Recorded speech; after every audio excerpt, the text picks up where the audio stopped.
Everything began on that fateful day. Tomorrow would be New Year's Eve and Kang had just returned home, facing yet another job rejection. As usual, his sister began to berate him immediately.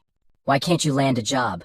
How long must I support you?" Exhausted and overwhelmed by his circumstances, Kang, who was both depressed and slightly intoxicated, could only spin his head in frustration before retreating to his bed, his sister's scolding fading into the background. As he lay there, self-doubt crept in. Was he really such a failure? With these heavy thoughts, he drifted into sleep, hoping for a brighter day. However, at the stroke of midnight on New Year's Eve, a sinister voice whispered in his ear, jolting him awake. He found himself in a boundless white room, unable to grasp the situation. Words materialized before him, and the eerie voice announced the start of a tutorial. Confused, Kang wondered if this was a kidnapping or a cruel prank. Yet fear soon gave way to a strange solace when he realized he was likely dreaming. Embracing this notion, Kang felt a rare moment of joy amidst his real-life sorrows. A dream was a welcome respite. But his brief relief was shattered when the voice declared the commencement of Stage 1. He had to cross a bridge to reach a designated point. Failure meant death. This dream, Kang realized, might just be another kind of nightmare. Kang began to comprehend the seriousness of his predicament,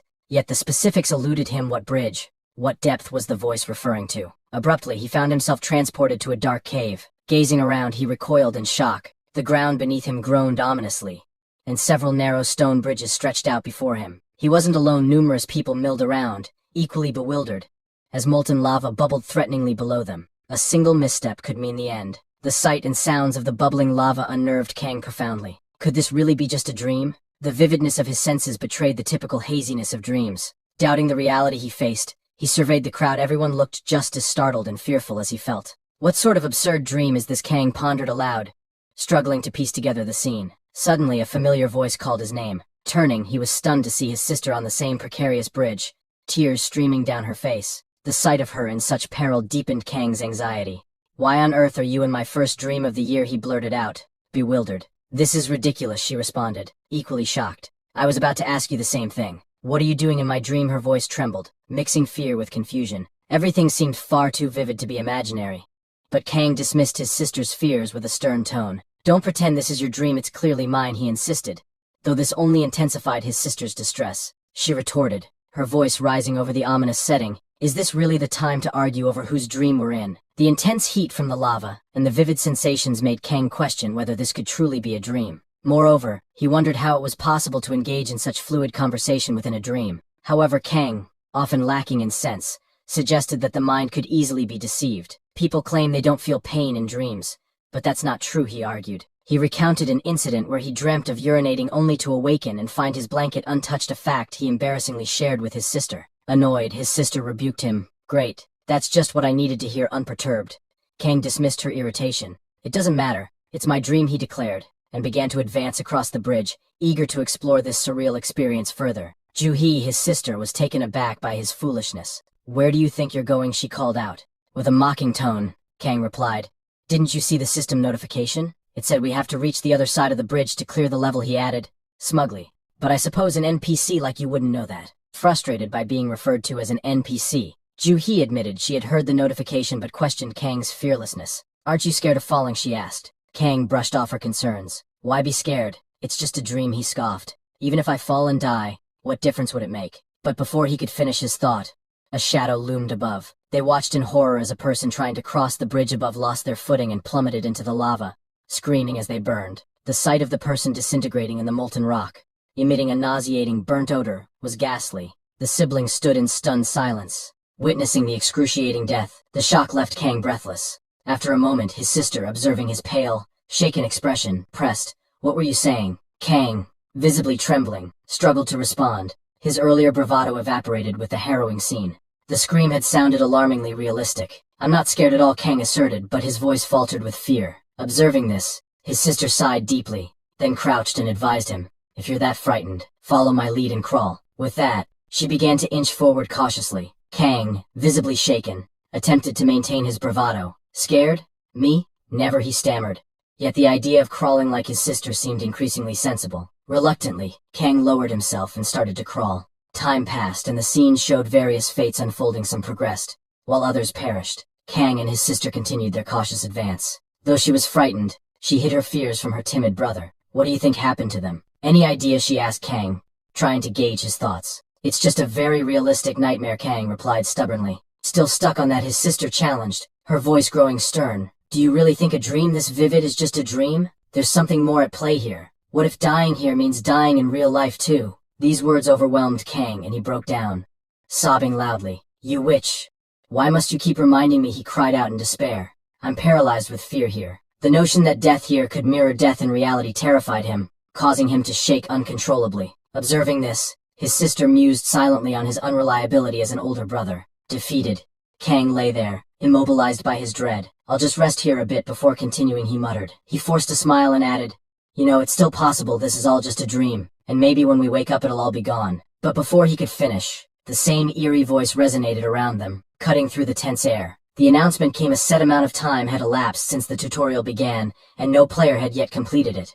Consequently, the difficulty level was about to increase. As the voice faded, a loud crackling sound echoed throughout the area. Startled by this, Kang and his sister felt a surge of fear. Abruptly, the bridge behind Kang began to crumble, not just his, but all the bridges. Panic ensued as everyone started to run. Half of them fell, while the others pressed on. Terrified to his core, Kang froze in place until his sister's urgent shout broke through his paralysis: Run fast or you'll die. Galvanized by her words, Kang scrambled to his feet and began to run, though still gripped by fear. He reassured himself as he moved, It's okay, the bridge isn't too narrow. Just don't trip and keep looking straight ahead. Focus on the path. As he raced across the disintegrating bridge, he eventually glimpsed the end, sparking a flicker of hope. He believed that reaching the end might signify the end of this nightmare. However, a sudden crackling sound drew his attention to his left, where he saw his sister nearing the end of her bridge. Just as the ceiling above her began to crumble, he shouted her name, but it was already too late for warnings.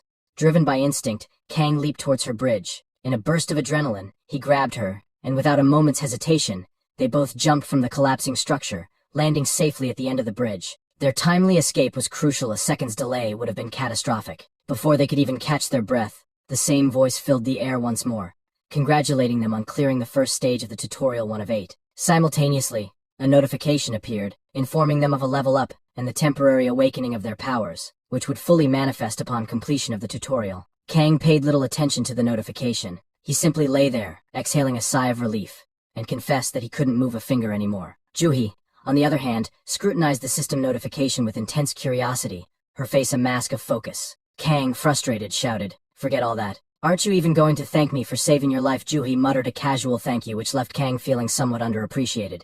Just a casual thank you, really. Meanwhile, Juhi was puzzled by something else entirely. What in the world is this temporarily awakened status? She wondered aloud, studying her status window. Her level had increased to 1. Her attributes included strength at 7, agility at 12, vitality at 6, and magic power at 13. Most intriguingly, her skill was listed as calm, which might explain her composure in such a frantic scenario. When Kang overheard the term system window, his interest was piqued. Is this the system window? I think it is. Despite his exhaustion, he managed to access his own system window. To his astonishment, his skill was resurrection, but before he could explore further, he awoke with a scream, drenched in sweat. Sitting in silence, he absorbed the surreal experience, realizing he was back in his own room, and it was morning. Was that really just a dream, he wondered, grappling with the vividness of the experience? Soon it was revealed that this bizarre phenomenon had spread globally. Almost half the population had experienced the same dream, standing on a lava bridge, needing to complete a specific level. The world plunged into chaos, yet one commonality emerged: every person who had the dream was aged between 18 and 40 years old. After a while, Juhi burst into Kang's room, screaming at the top of her lungs.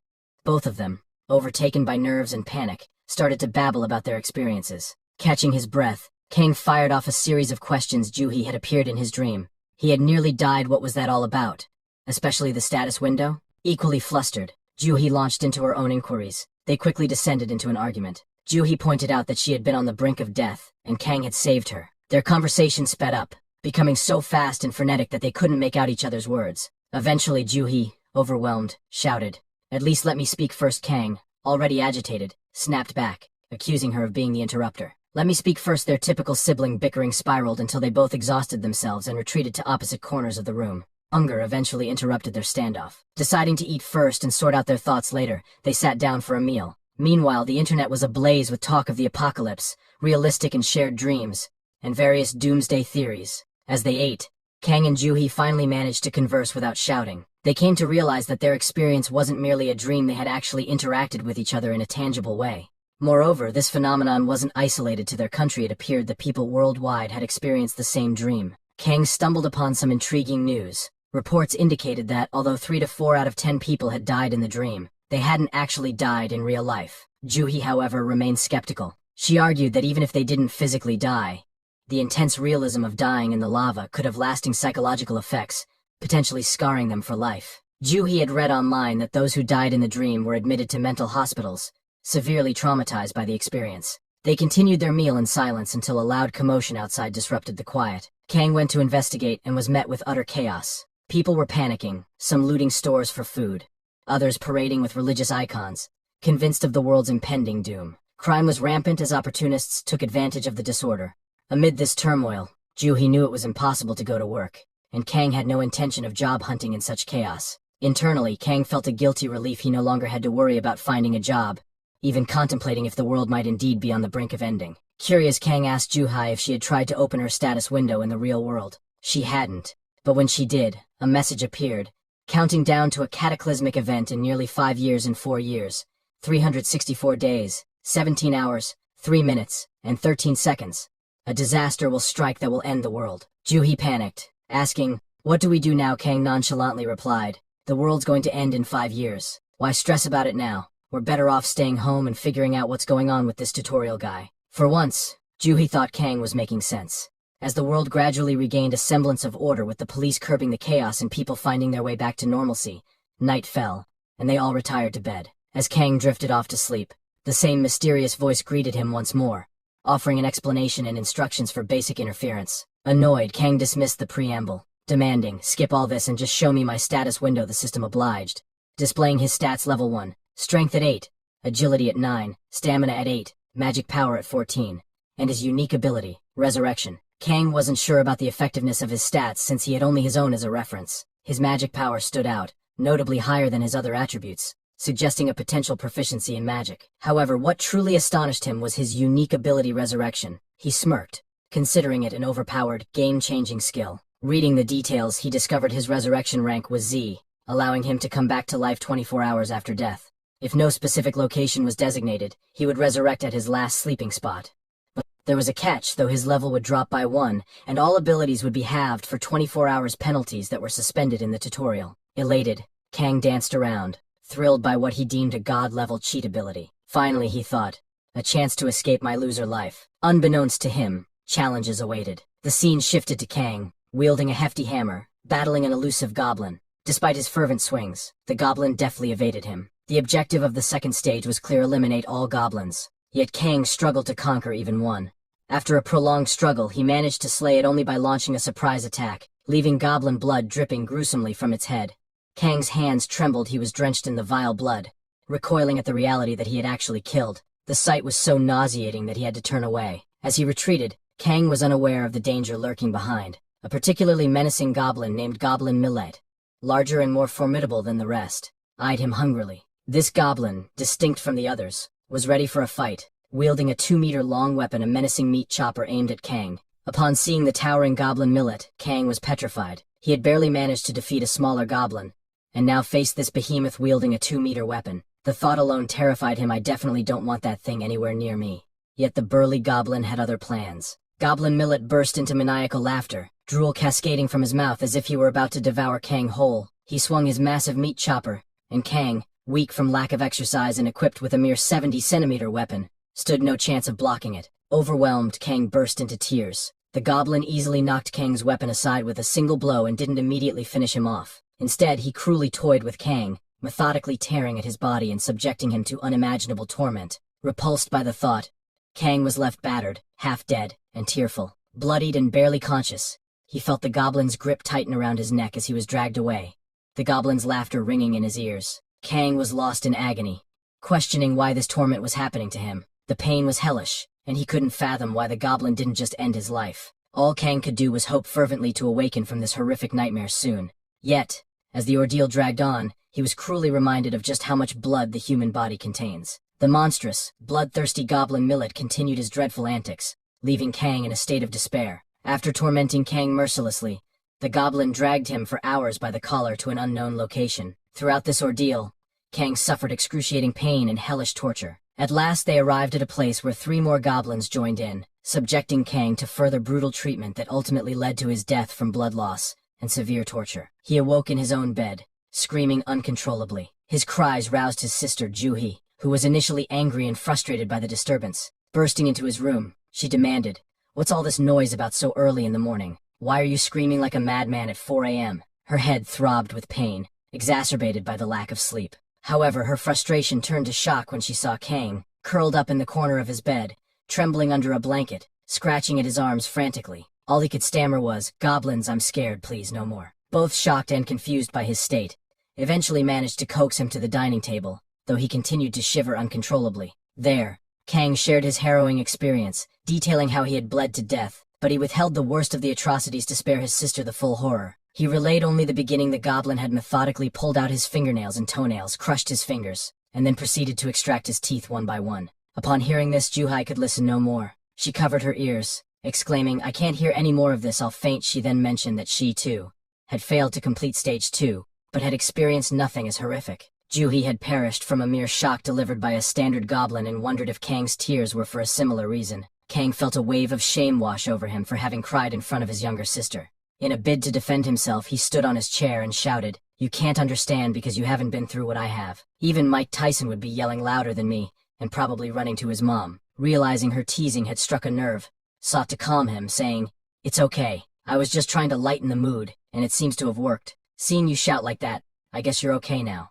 Then she added, "But don't you think you need to see a doctor?" Confused, Kang replied. Hospital Juhi explained that news had spread globally about the traumatic effects of goblin attacks in the dream, with psychiatric wards seeing a 10-fold increase in patients. Yet none seemed as deeply affected as Kang. Trying to maintain his pride, Kang retorted, "I'm not that weak. I'm a man, and men don't feel pain." Juhi cringed at his bravado, but then shared some encouraging news reports indicated that those who died in the tutorial wouldn't experience the dream again the next day. Relieved, Kang thought to himself, "Finally, I'll be able to sleep peacefully tonight." However, as he drifted off that night, the familiar voice greeted him again, announcing, "Kang's special ability, Resurrection, has been activated. The tutorial will start again for him." At that moment, Kang felt as if his world had shattered. The breath left his body, and he began to scream, cursing the creators of this merciless system. After an hour of expressing his fury, the system informed him that since he was within the tutorial zone, he wouldn't face any penalties for dying. Despite this, Kang was deeply shaken. He had spent the previous 8 hours awake, believing that waking up in the real world meant he had escaped the nightmare, only to find himself ensnared once again. Even after 8 hours, Kang's situation remained unchanged. He had slept in the tutorial zone, only to awaken in the same grim setting. Trapped for 2 days, he realized his only escape routes were to either complete the level or die. Yet death was a temporary respite. It merely reset the ordeal for the next day. This relentless cycle edged Kang toward a mental breakdown. Eventually resigning himself to his fate, Kang rose and surveyed the array of weapons before him. This time he armed himself with a crossbow for long-range attacks, and a heavier weapon for close combat. Confident in his marksmanship from childhood, he boasted, "Let me show you. I used to be a great shot as a kid." He took aim at the thick goblin's forehead, but his arrow merely grazed its cheek, failing to inflict any damage. The goblin, noticing Kang, began to drool menacingly. Knowing the horrors that awaited if he were caught again, Kang quickly seized a spear for defense. The length of the spear allowed him to easily dispatch a smaller goblin. Elated by his success, he soon found his triumph short-lived as the spear became lodged in the goblin's bones. Struggling to free it, Kang was caught off guard as the thick goblin approached and crushed his skull, killing him instantly. Kang awoke once more, clutching his chest and gasping for air. Yet this time he felt an odd sense of relief. His death had been swift, sparing him the extended agony of torture. As the 3rd day dawned, Kang found himself back in the same dreaded place, facing the relentless challenge anew. The system announced the commencement of Stage 2, a notification Kang had grown thoroughly tired of hearing. Frustrated, he even threatened, "If you say that one more time, I'll shut down the system myself." This time, Kang didn't charge at the goblins recklessly. Realizing his own inadequacy, he remembered watching videos of professional fighters on YouTube, and decided to employ a new strategy. Armed with a shield and a sword, he approached the goblins cautiously. Yet, despite his preparations, he was swiftly defeated. Kang awoke screaming, his frustration boiling over. Clutching his head, he shrieked like a man possessed, swearing to annihilate every goblin next time. The intensity of his vow made it seem as if the spirit of a legendary goblin slayer had taken hold of him. Juhi, hearing the commotion, came to check on him. Observing Kang's manic repetition, "I'll kill you. I'll kill every goblin. .. She mused that if one screw in his mind had been loose before, now the entire mechanism had unraveled. By the 5th day, Kang had recognized that mere videos weren't enough. He needed practical experience. So he began practicing with his sword right where he respawned, swinging tirelessly for hours. His efforts eventually bore fruit, as the system notified him that his stamina had increased by 1 point. Encouraged but physically spent, Kang pushed himself to the brink of exhaustion. Disappointed by the modest gain after such relentless effort, he thought, all this for just 1 point in stamina? This is unjust. Remembering an additional stat point he had yet to allocate, he invested it in his strength. Now slightly stronger and more enduring, Kang felt a surge of renewed confidence. He let out a fierce battle cry as he charged the goblin once more, but despite his improved abilities, the goblin dispatched him with a single devastating blow. Kang awoke screaming, a routine that had become disturbingly familiar. For the next 10 to 15 days, he returned to the tutorial zone with relentless determination. He engaged in strenuous physical training, performing push-ups and honing his swordsmanship, enhancing his stats in the process. Whenever fatigue overwhelmed him, he allowed the goblins to defeat him swiftly, using death as a temporary escape to the real world. However, this grueling regimen began to erode his mental stability. Just as Kang teetered on the edge of a mental breakdown, the system notified him that he had achieved basic swordsmanship at level F. Surprised, Kang learned that this skill level was typically associated with local thugs, a rudimentary proficiency, but a start nonetheless. Details were the least of his concerns. Acquiring any skill at all brought him a surge of satisfaction. With sword in hand, something within Kang transformed. His eyes blazed red, and a ferocious, uncontrollable rage consumed him. Today I will eliminate every single goblin, he vowed, his voice resonating through the cave with a blend of fury and desperation. Despite what felt like weeks of effort, in reality, only 7 days had elapsed. During this time, Kang had made significant progress. He discovered there were only 5 goblins in the Zone 4, relatively weak ones, which he had managed to dispatch individually, and the formidable Thick Goblin, his primary adversary. Now standing face to face with this daunting opponent, Kang evaded an attack from the goblin's meat chopper using his shield. The battle-hardened Kang was now adept at anticipating and countering the goblin's moves. With a grim expression, he activated his newly acquired basic swordsmanship skills in an attempt to decapitate the goblin. However, his attack merely left a superficial scratch on the goblin's face. Exhaustion from battling the 4 lesser goblins had taken its toll, and now, after engaging with the Thick Goblin, Kang was nearly depleted, trembling from sheer fatigue. Sensing Kang's fatigue, the Thick Goblin seized the opportunity, swinging his meat chopper with force, and sending Kang's sword clattering away. Surprised but agile, Kang narrowly avoided a crippling blow aimed at his leg. A smirk crossed Kang's face as he realized the goblin relished, not just defeating but torturing him. Through countless encounters, Kang had learned the goblin's attack patterns. It was clear the creature preferred capturing him alive for its cruel amusements. Armed with this knowledge, Kang saw his chance. He swiftly kicked mud into the goblin's face, momentarily blinding him with the stinging dirt. The goblin howled in pain, its cries echoing through the cave. Kang used this distraction to his advantage, grabbing a large stone and smashing it against the goblin's leg, effectively breaking it. The goblin writhed, swinging its weapon in blind agony. As the goblin staggered, Kang maneuvered behind him. By the time the goblin cleared his eyes, it was too late. Kang, fueled by a mix of adrenaline and revenge, roared, "I am the strongest, I am inevitable." He then smashed the stone into the goblin's face, causing a gruesome burst of blood from its nose and mouth. The goblin collapsed, quivering as it struggled for air, knocked unconscious by the ferocity of Kang's attack. Overcome with a savage joy, Kang congratulated himself on his victory, though the goblin was not yet dead. A sinister smile curled Kang's lips as he whispered chillingly, "I'm going to torture this beast as it tortured me." And with that, he exacted his revenge, ensuring the goblin's demise. As the goblin's life ebbed away, the system announced Kang's victory over Stage 2,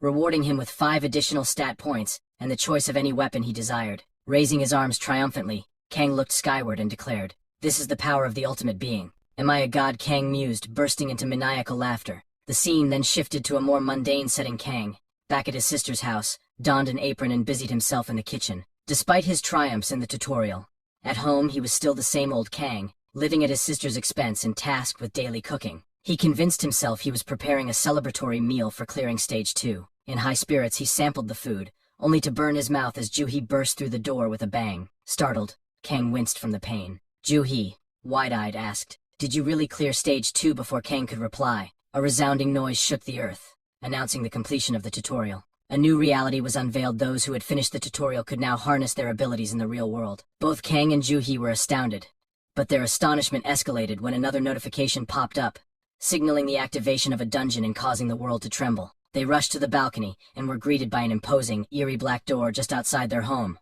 The system clarified that this was a dungeon, accessible only to those who had cleared any tutorial level. As dungeons materialized globally, a countdown appeared, signaling 4 years, 3 days, 57 hours, 13 minutes, and 51 seconds until a full connection with the Heikin dimension was established.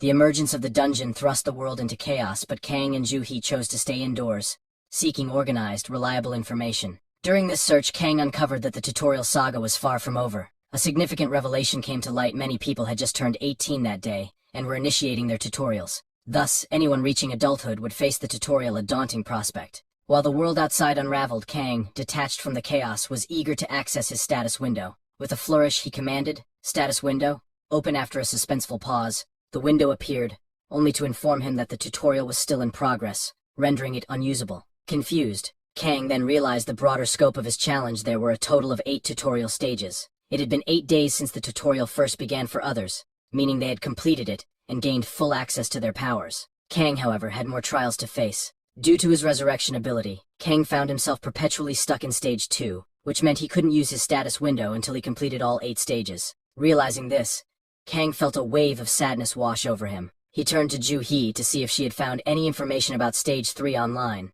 Ju-hee reported that the tutorial was notoriously difficult, and very few people had advanced to Stage 3 or 4. Moreover, those who had were tight-lipped, unwilling to share their secrets and make it easier for others to gain power. Despite this setback, Kang flexed his biceps confidently and declared, "I don't need that information anyway. I'm a genius, and I'll breeze through Stage 3 just like that." But whether he could truly accomplish this remained to be seen. The scene then shifted to a surreal nighttime setting under a glowing moon. In the moonlight, a golden liquid shimmered as it cascaded down like a waterfall. However, it soon became clear that this was no waterfall, but rather a tribal man relieving himself, with the stream landing directly on Kang's face. Kang, clad in a ghillie suit, sat motionless as the urine trickled down onto his lips, fueling a growing rage within him. He seethed, "I will kill you.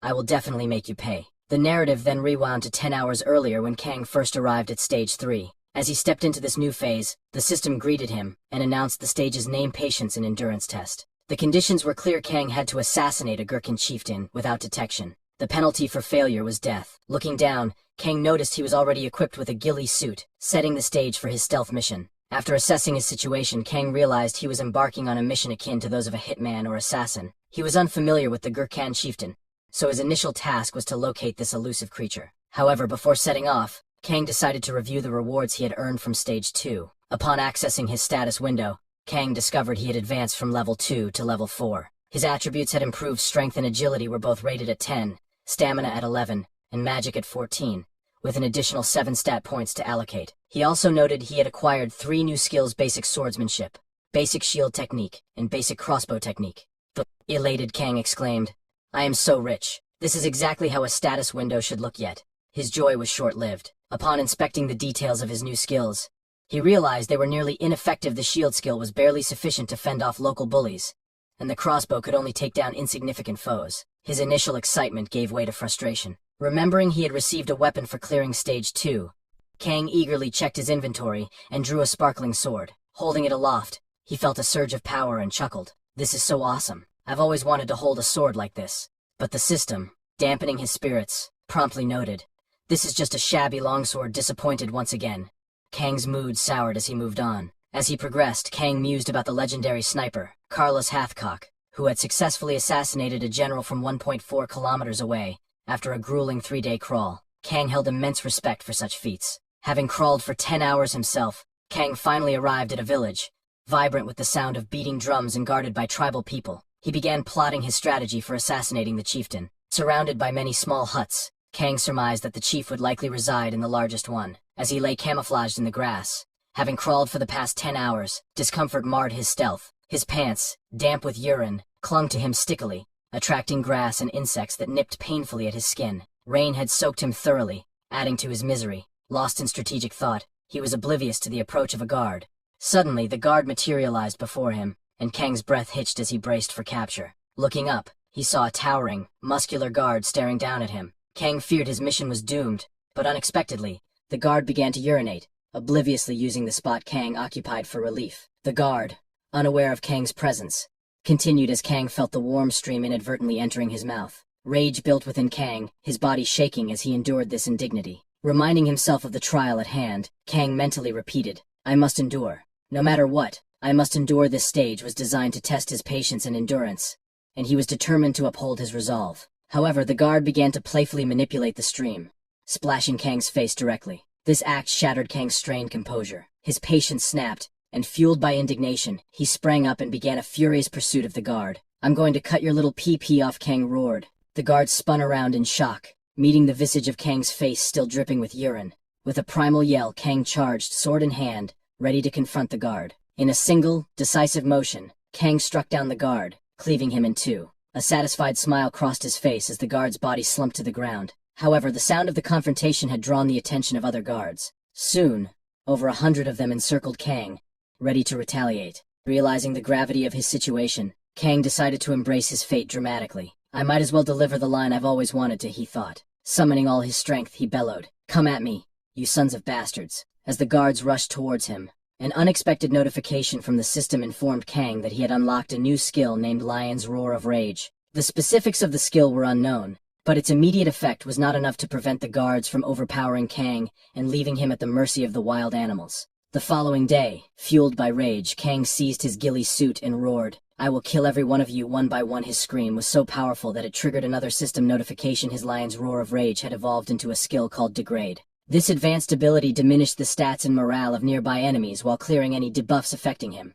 With renewed determination, Kang flung his ghillie suit into the air and charged at the guards, shouting, "I will kill each and every one of you damn bastards." He had observed that the guards dispersed in the morning to hunt, presenting an opportunity to isolate and eliminate them individually. Using this strategy, he methodically took down the guards, advancing towards the tent. Once inside, his expression twisted into a sinister grin. Kang hissed, "I am here, you bastard Gurkhan chieftain." But the scene that unfolded before him was unexpected. A corpulent, complacent chieftain sat flanked by two mages, their fingers wreathed in spellwork. At the chieftain's command, the mages unleashed their spells, enveloping Kang in a force that felt like a tenfold increase in gravity. Immobilized and bewildered, Kang struggled against the magical constraints, until he recalled his Lion's Roar of Rage, hoping it could turn the tide of the battle. Taking a deep breath, Kang unleashed a defiant scream.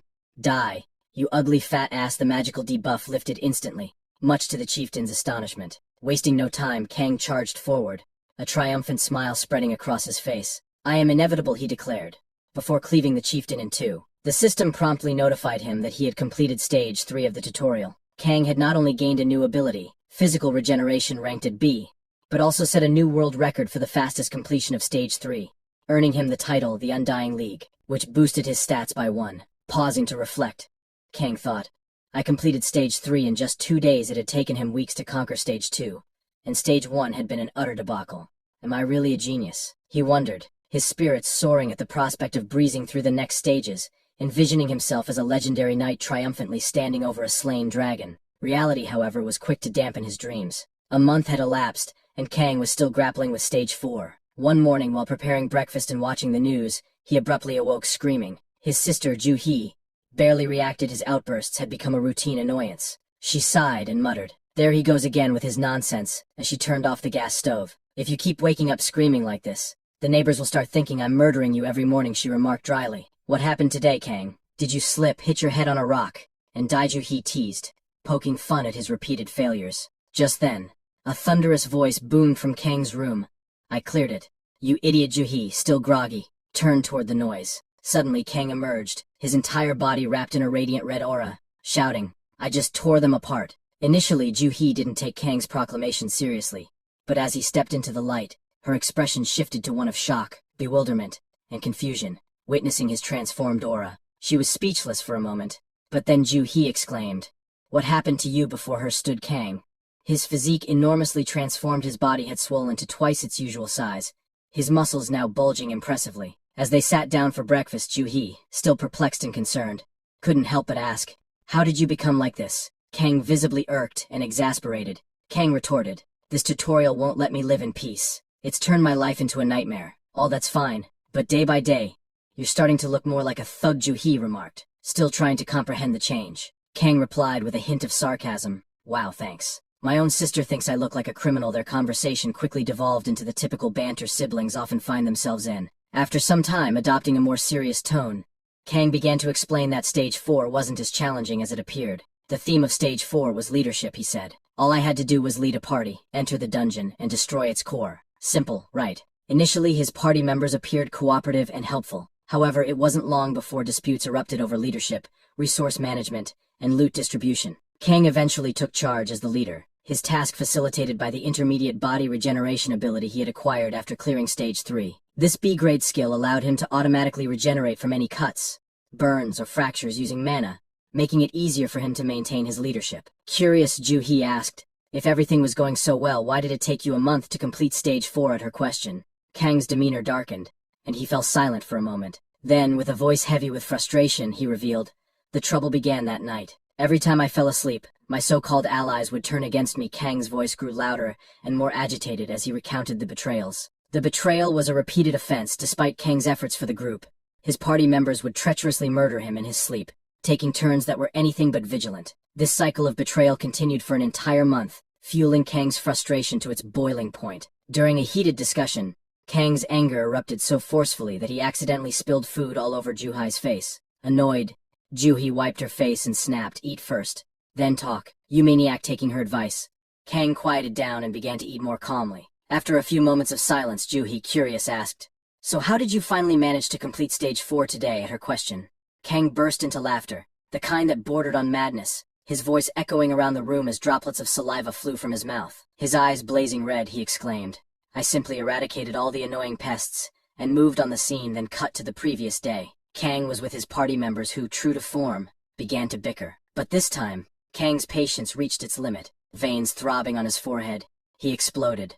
To hell with the system, to hell with leadership. His roar, amplified by his lion's roar skill, was so intense that it nearly burst everyone's eardrums. Amid the chaos, the witch who had betrayed him most frequently began to berate him, demanding to know his actions. But Kang pushed past the brink of reason, brandished his sword menacingly at her, and declared in a deep, menacing tone, from now on you will all follow my instructions. If anyone so much as itches without my permission, I will cut them from head to toe.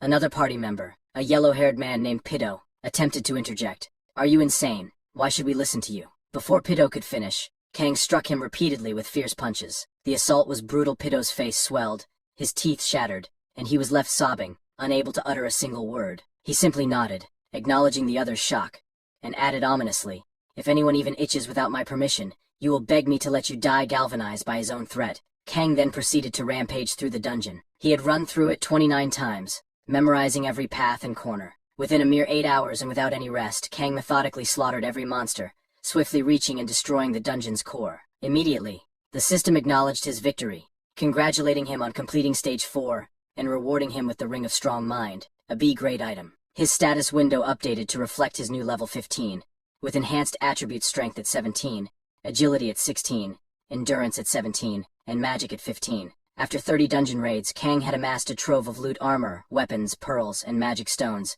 though he was uncertain of their uses. The Ring of Strong Mind granted him immunity against any mental attacks. Despite the significant power he had amassed within the tutorial, none of it seemed applicable in the real world. Post-Stage 4, Kang's physical form matched his virtual self, muscular and imposing. However, attempts to utilize his powers outside the tutorial proved futile. At that moment, Kang was performing push-ups, his physique robust and imposing. Completing his 1000th one-handed push-up, he paused, beads of sweat evaporating from his heated body. Wiping off the sweat, he pondered, when will I finally complete Stage 8? As he mulled over this, his phone rang. Initially dismissing it as likely just another advertisement, his attention snapped fully when he read the message and felt the ground shake. A dungeon had broken out, unleashing a goblin coincidentally right in front of Ju-hai's workplace. Without a moment's hesitation, Kang dashed to his house, frantically searching for a weapon to confront the new threat. He frantically scanned the room, his agitation mounting as he muttered curses under his breath. Finally, his eyes landed on a kitchen knife lying in the basin. Seizing it without a moment's hesitation, Kang dashed out of his house. Soon, he was standing outside Ju-hee's office, taking a deep breath to steady himself. With a dramatic flourish, he yelled, "It's been a while, you sons of chicken lollipops," his voice carried, drawing the immediate attention of all the goblins in the vicinity. Kang felt a twinge of disappointment, thinking, as expected, I still can't use my skills outside the tutorial. The goblins, drawn by his shout, charged towards him with murderous intent. Yet, instead of fear, a thrill of excitement surged through Kang. Mockingly, he taunted them. Why do you sound like monkeys? Despite his outward bravado, Kang remained cautious. This was, after all, his first real encounter with monsters outside the virtual confines of the tutorial. He briefly pondered whether these goblins were stronger or weaker than those he had faced in the tutorial, but pushed the thought aside as he tightened his grip on the kitchen knife. In a swift, fluid motion, he decapitated a goblin, his smile one of grim satisfaction. As the goblin's body slumped to the ground, Kang addressed the horde with a chilling grin. In the first stage, killing just 4 or 5 goblins wasn't enough to satisfy my hunger. I won't find peace until I've slain over 100. He withdrew the knife from the goblin's skull and methodically began dispatching the others, one by one. Meanwhile, inside Juhi's office, the workers scrambled to fortify the entrance, barricading the door with any furniture they could muster. Amidst the chaos, laughter rang out from outside, and heavy footsteps ominously approached the building. Fear gripped everyone, Juhi included. Her phone buzzed with a new message from Kang, inquiring, "Are you still in the office?" The text, under the circumstances, seemed almost eerily calm amidst the pandemonium unfolding around them. "If you are, then stay there," he wrote. Juhi's brow furrowed in confusion. Is Kang really coming here, she wondered. But before she could further contemplate, the maniacal laughter intensified, and the sound of heavy footsteps approached rapidly. Suddenly the door burst open as Kang, smeared with goblin blood, made a dramatic entrance, shattering the barricade of heavy furniture. Standing there with a disturbingly satisfied smile, he declared, "Juhi, your big brother is here like a cold-hearted psychopath reveling in his chaos." The room fell silent, everyone frozen for a moment, staring at Kang in disbelief. They struggled to recognize the deranged figure before them, and even Juhi, witnessing Kang in such a state, felt a wave of embarrassment wash over her. Her colleagues exchanged glances filled with confusion and disbelief. Kang, a kitchen knife nonchalantly draped over his shoulder, surveyed the office as if still trying to grasp the reality that Juhi worked in such a place. Before he could speak further, an older man, clearly the department head, lost his composure. He yelled at Kang, "Who the hell are you? And how did you break down the door to get in here? At this rate, all the monsters." Kang cut him off with a polite apology, explaining that he hadn't meant to use so much strength. "I'm sorry, I couldn't control my powers and accidentally used too much force. But don't worry, I've already sent all the goblins outside straight to hell." The employees were stunned, their eyes darting to the dead goblins scattered lifelessly on the floor, struggling to process the surreal scene. Before anyone could respond, Kang chuckled lightly and added, "I saw a lot of goblins in the alley in the nearby building, so I'll take care of them too with that." He casually rested the goblin's sword on his shoulder, turned, and walked away with a confident swagger. Glancing back with a smirk, he quipped, "If I don't kill those goblins, I won't sleep peacefully tonight." The scene shifted to show Kang, bandaged up, with Juhi tending to his wounds. Clearly annoyed, Juhi chided him, "We're almost out of saline. If you knew you'd get this hurt, why did you go out and fight all those goblins just to show off?" Inspecting his bandages, shrugged. "Right now I'm just an ordinary guy. I can't use the skills I had in the tutorial. So yeah, I got a few scratches. But it's no big deal," he replied nonchalantly. Juhi's face turned serious as she warned him, "If you can't use your abilities here, dying in these stunts might mean dying for real." Kang brushed off her concern with a smirk. Yeah, but you have to admit, it was pretty cool, right?" Cracking a reluctant smile, Juhi conceded. "Yeah, it was cool." Their playful sibling banter resumed. Leaning in with a mischievous grin, Juhi whispered that all her friends had fallen for Kang after his daring act. "They're driving me crazy, begging me to introduce them to you," she said. Hearing this, Kang, perpetually single, blushed and let his thoughts wander. However, as night fell and he drifted to sleep, he was abruptly welcomed to Stage 5 by the familiar voice from the tutorial. "The theme of this stage is wisdom," announced the voice. Kang puzzled over what wisdom could mean in this context, but was quickly distracted by the appearance of a group of voluptuous, intriguing women around him. Their seductive voices asked, "Are you the succubus?" Kang was utterly confused. The system then clarified that the objective was to identify and eliminate the succubus hiding among these women. The twist, however, was that once he identified the succubus, he would become its first target. As the word succubus triggered his imagination, Kang envisioned a captivating, vampire-like woman, reminiscent of those he'd seen in games, known for draining men's vitality. Surrounded by these alluring women, his single status suddenly felt like an invitation to indulge his deepest desires. Just as he was about to get lost in his fantasies, a young, attractive girl approached him, snapping him back to the task at hand. With a seductive tone, the young woman inquired, "What do you think? Who among us is the succubus for the first time?" Kang was engaging with a girl who was not only attractive but also conversational. But he blushed, stuttering, "I." Before he could elaborate, a notification from the system informed him that his ring of strong will was currently blocking a mental attack. Kang instantly deduced that this charming girl was the succubus, attempting to ensnare his mind. As evening settled and he sat by the campfire, Kang reflected on his journey through the tutorial. Stage 1 had been a fiery ordeal, Stage 2 a fierce goblin fight, Stage 3 involved being degraded in the mud for hours, and Stage 4 was a hellish month-long group project. Chuckling to himself, Kang thought, "Finally, Something enjoyable after all that hardship. The same man who had been cursing his fate was now ironically thanking the heavens, murmuring, "Thank you, God, for some fun with these beautiful women." His laughter took on a lascivious tone, but he quickly reined it in, reminding himself, "I need to stay composed. If the succubus catches on, it's all over." Aware that the succubus targeted only men, and that he had mental protection, Kang realized she was likely manipulating the other male NPCs. Deciding to rest, he planned to ally with the female NPCs the following day to defeat the succubus. However, upon waking, Kang found himself not in the tutorial but back in Juhai's office. He awoke with a shout, and the room erupted in cheers, praising him for his heroic defeat of the goblins. Even the male workers expressed their admiration, sharing the good news that the army had arrived. But Kang's thoughts were elsewhere. He was seething, infuriated by the succubus's near success in manipulating him. He muttered about her realizing he was onto her and attempting to eliminate him as he slept. Just then, the ground vibrated with the rumble of army trucks. The building shook as the military, armed with Alaska 47s, M416s, and machine guns, began decimating the goblin horde outside. On the rooftop, a collective cheer erupted among the bystanders, but Kang felt a disquieting sense of foreboding. A sinister aura pervaded the atmosphere. His gaze sharpened as he scanned the chaos below where the army was engaged in combat with the goblins.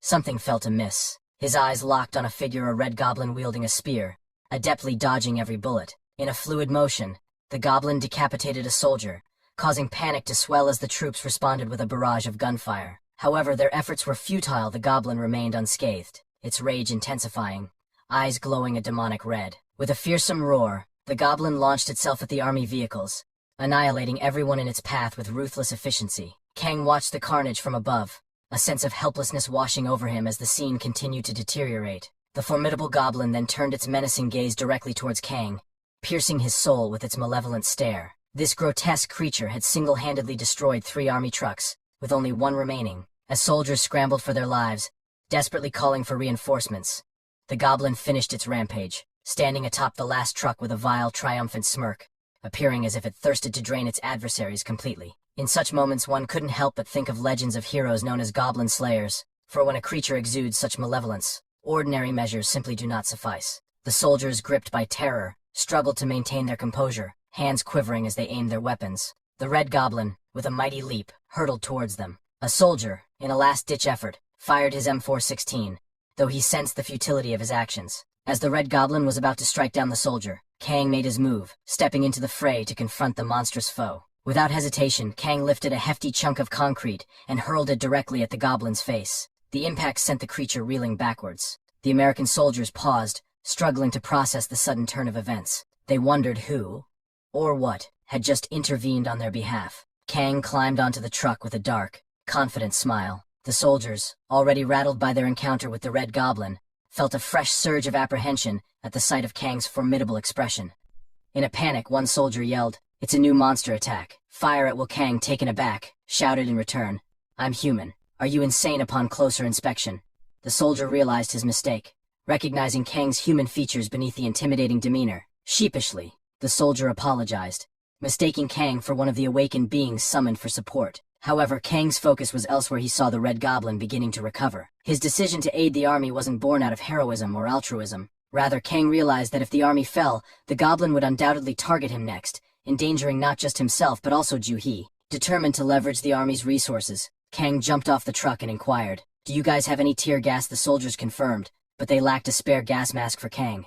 Unfazed, Kang declared, "I don't need a mask." The soldiers, puzzled but prepared, got ready to deploy the tear gas on Kang's signal. Meanwhile, Juhi was internally panicking, baffled by Kang's audacious decision to engage without any supernatural abilities. But Kang was ready for the confrontation. Face to face with the formidable red goblin, he couldn't suppress a thrill of anticipation. "I've slain countless goblins, but none have offered the challenge I've sought," he mused, feeling a genuine excitement for the first time. Finally, a worthy adversary. "Today I truly become the Goblin Slayer." Sensing Kang's challenge, the red goblin's irritation mounted. Just as the tension peaked, a soldier hurled the tear bomb. It exploded near the goblin, who howled in pain and thrashed wildly, tears streaming from his eyes. Kang's eyes stung as well, but the discomfort was trivial compared to what he had endured in his relentless battles with goblins. His resolve hardened, ready to seize this moment. Goblins, notoriously sensitive about their eyes, were at a severe disadvantage. Meanwhile, Kang, having endured torturous ordeals and unimaginable pain,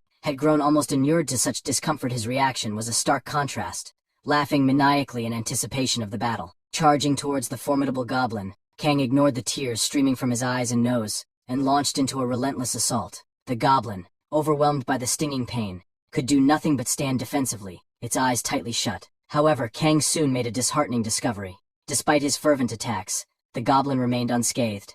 Observing from a safe distance, the soldiers began to murmur among themselves, questioning if this seemingly madman was actually one of the awakened they had heard about. Amidst their speculation, a voice from behind chimed in. "I thought I was the only one sent here for support. Who is this guy?" This newcomer watched Kang's futile efforts with curiosity. Growing increasingly frustrated, realized his sword was badly dulled, and the goblin's skin was far tougher than he had anticipated. Lacking his usual powers, he found it nearly impossible to inflict any significant damage. Just as Kang grappled with his predicament, a blur of motion whisked past him, a figure darting with incredible speed, launching a swift and fierce attack on the red goblin. Taken aback by the sudden intervention, Kang noted the stranger's agility. "This guy is fast, no doubt about it," he thought, intrigued and somewhat relieved by the timely assistance. Despite the newcomer's rapid assault, the red goblin remained unmarked. Catching Kang's gaze, the fast man asked, "Are you an awakener? If so, we don't have time for pleasantries.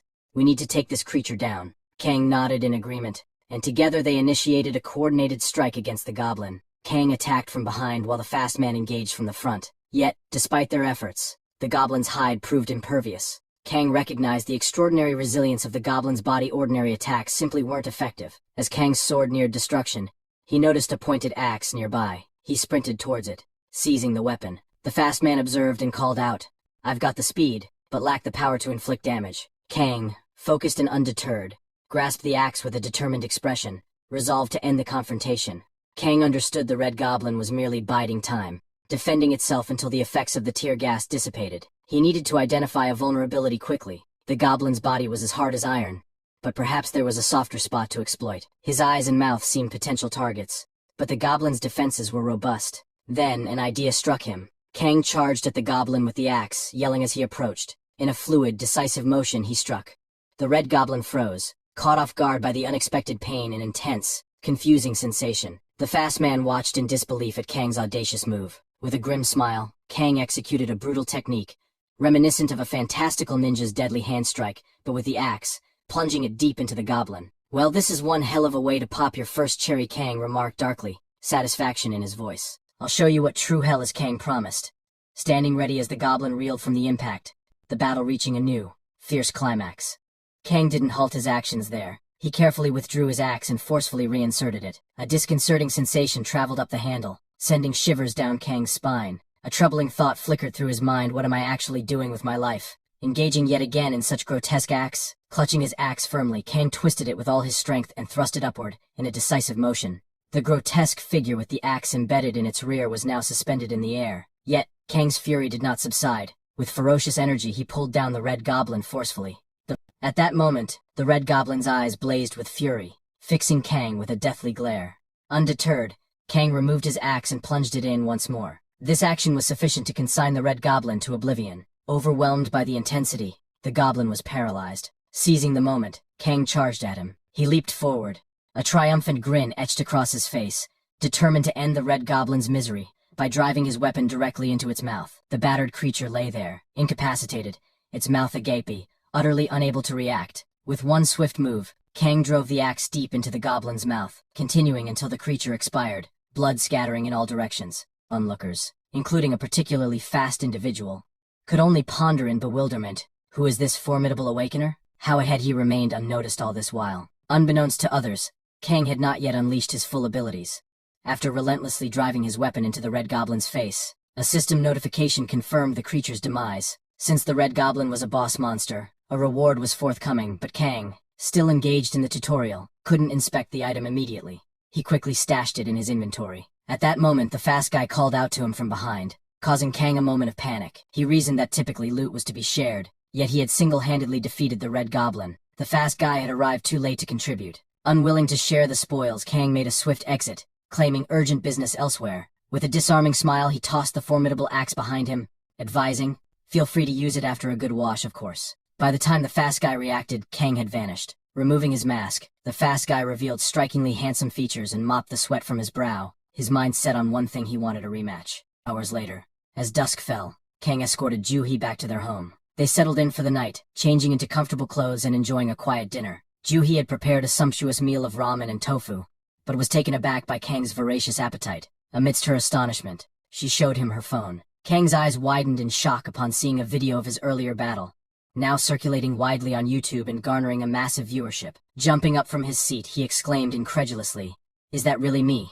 Did my video really get this many views?" Juhi surmised that one of her friends, who had been nagging her for an introduction to Kang, must have filmed the video. Shocked by this revelation, Kang was reading the online comments when he came across overwhelming praise. His response was a sly, unsettling grin, his cheeks flushing as he let out an eerie laugh. Juhi, visibly uncomfortable, remained silent for a moment. As Kang's laughter continued, Juhi couldn't hold back any longer. "You're making quite the unique impression." She was gearing up to tease him further about his expression, but Kang, absorbed once more by the comments, paid her no heed. The comments had a darker tone as well. Some compared his grimace to that of a fugitive, while others joked it was the look of someone who had conquered legions. One commenter humorously admitted she'd be terrified to encounter such a face in the dark. As night deepened, Kang retired to his room, only for Juhi to follow with a playful warning. "If your screams wake me at dawn again, it won't be pleasant." Despite her lighthearted tone, she was tired of being startled awake at 4 a.m. by his nocturnal outbursts. Kang, still buoyant, reassured her with a thumbs up. "Don't worry, I'm actually enjoying this stage. Tomorrow I'll wake up so cheerful, I might even suggest we go out for bear for breakfast," though not entirely convinced. Juhi left the room, a smile flickering on her lips. Alone with his thoughts, Kang grew solemn. The replay of his battle with the formidable goblin lingered in his mind. Recognizing the creature's strength even as a low-tier dungeon boss, he acknowledged the urgent need to complete his training and regain his full powers. A firm resolve to protect his family from any future threats solidified as he drifted off to sleep. Images of formidable adversaries weaving through his dreams. She might have been a threat to his life while he slept, yet Kang couldn't deny her allure. He found himself oddly eager to see her again. As sleep took him, and he entered the tutorial stage, his eyes shut tightly, unable to dispel the timid excitement. He imagined waking to find the enchanting figure from his dreams before him. With a hopeful smile and a romantic air, Kang slowly opened his eyes only to be met by the grotesque visage of that pale, unsettling goblin. His reaction was instant surprise and irritation mingled as he involuntarily threw a punch that sent the goblin hurtling through the air, exclaiming, "Holy shit, you scared the life out of me." The creature lay defeated across the room while Kang stood baffled, scanning the area for the lovely visions he had anticipated. As he pondered the absurdity of the goblin's appearance, the system issued a new directive. Kang was to dodge a horde of cave goblins and escape the dungeon to reach a nearby town. The catch was that these goblins, though nearly blind, possessed exceptional hearing and usually moved in swarms ranging from 5 to 10,000. Any slight noise and Kang would find himself in peril. However, it was already too late. Kang's outburst had drawn the attention of over 100 goblins now encircling him.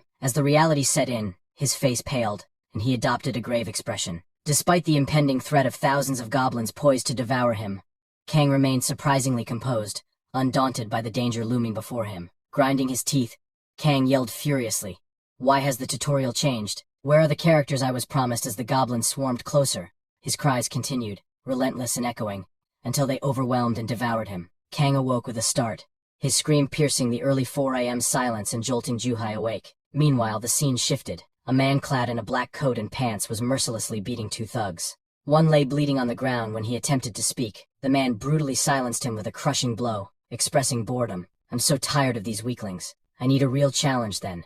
Displaying a perverse delight, he licked the blood off his face. His thoughts returned to the video of Kang he had seen on YouTube. With a sinister grin, he muttered, "I have to meet and fight that guy." Nearly 2 months had passed, and Kang was frustratingly stuck in the 5th stage of the tutorial. One evening, as Juhi returned home exhausted from work, she was greeted by an absurd sight. Kang in round glasses, suit boots, with gel slicked back hair, a black coat draped over his shoulders, clutching a holy book and muttering to himself. Disgust washed over her. "What new madness is this I come home to?" she muttered, attempting a majestic demeanor. Explained, "My mind's been a mess, dying over and over.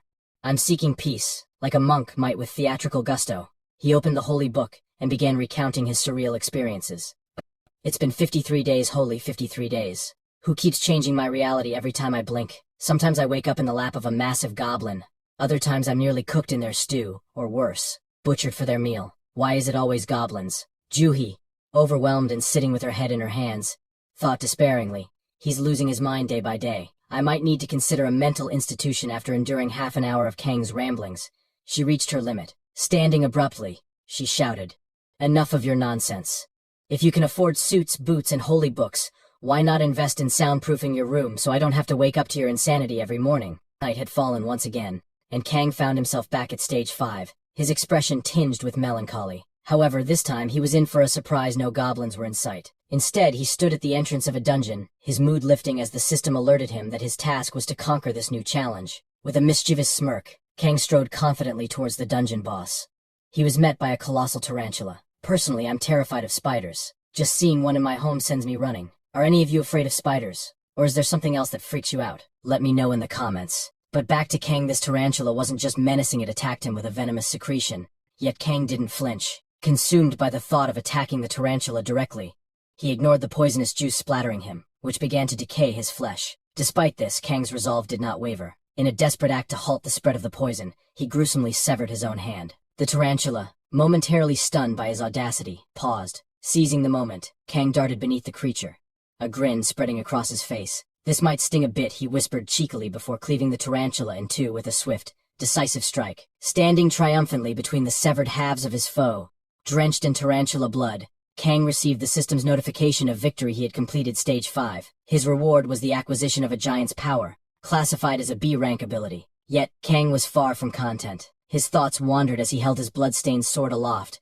breaking into the maniacal laughter of a deranged killer. By now he had ascended to level 25, with impressive stats: strength at 20, agility and stamina both at 19, and his magical prowess equal. The giant's power he had acquired allowed him to double his muscle strength, adding a formidable 12 points to his strength for 10 minutes. As dawn broke, anxiety gripped students nearing their 18th birthday, dreading their initiation into the tutorial. Desperate for shortcuts, they scoured the internet for any advice on breezing through stages 1 to 8. However, those who had conquered these stages hoarded their strategies, while influential organizations preferred to keep such empowering knowledge secretive. During their search, one student stumbled upon a provocative post titled, "The Secret to Clearing Stage 1 to 8. Their curiosity piqued. They delved into the content, only to find themselves bewildered and skeptical. The post asserted that sheer muscle power was the key to overcoming the initial stages, proclaiming that any problem could be resolved with sufficient strength, and if not, it merely indicated inadequate power. Dismissing the advice as nonsense, the students mocked the post in the comments, questioning the sanity of its author. Meanwhile, Kang stumbled upon the disparaging remarks under his post and erupted in fury. "I've shared invaluable tips, and these ingrates scoff at them," he roared. Shu He, witnessing his outrage, tried to reason with him, suggesting that his unique approach might not suit everyone. Unperturbed, Kang responded with an optimistic thumbs up. "Just wait and see." Before he could elaborate further, Shu He interjected with laughter, jesting, "At this rate you'll complete all the stages in a decade." Their typical sibling banter ensued, but Kang remained undeterred. Using his enhanced strength, he swiftly conquered stages 6 and 7. The reward for stage 6 was a grade B longsword forged from black steel, boasting a durability of 500. This sinister weapon, once belonging to a psychopathic murderer, had absorbed the lifeblood of countless victims, turning its blade an ominous black, and was said to be suited only for those with a malevolent spirit. The reward for clearing stage 7? Ronald armor, also graded B. This armor, once donned by a psychopathic warrior from ancient times, struck Kang as oddly fitting given the nature of his other rewards. Despite this, Kang's thoughts were preoccupied with a different goal. He aimed to complete stage 8 and astonish Shu He, which would allow him to utilize these items in the real world. Kang opened his eyes to find himself back in the familiar, stark white room. A welcoming message from the system greeted him. "Welcome to stage 8, followed by a question posed in a sultry, alluring voice. "What do you believe?"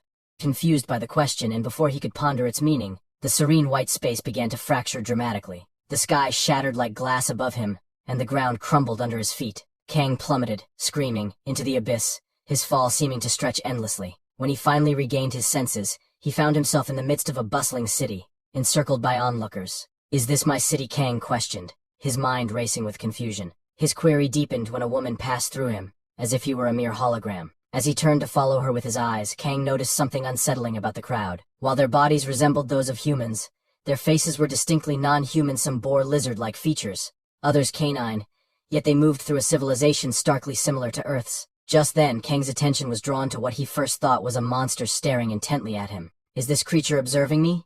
Is my task to lay waste to this world?" he wondered. But soon he realized the creature's gaze was fixed not on him, but on something or someone directly behind him. Suddenly, a colossal portal erupted behind Kang, unleashing a horde of golems, gigantic tarantulas, eerie insects, dragons, name any monstrosity, and it surged forth. They descended upon the city, wreaking havoc and slaughtering its denizens under Kang's horrified gaze. The system alerted Kang the Heikin dimension has been breached. It became clear to him. This was the cataclysm the system had forewarned. In 5 years, such a flood of monsters would besiege Earth, threatening to obliterate humanity. Amidst the chaos, Kang spotted an immense shadow overhead. As he gazed upwards, a wave of dread washed over him. What in the world, he wondered, as a godlike entity annihilated the planet in mere moments. Kang found himself once again in the stark, white expanse, utterly bewildered by the vision he'd just witnessed. The alluring voice that had first greeted him spoke again, asking, "How do you feel?" Surprised.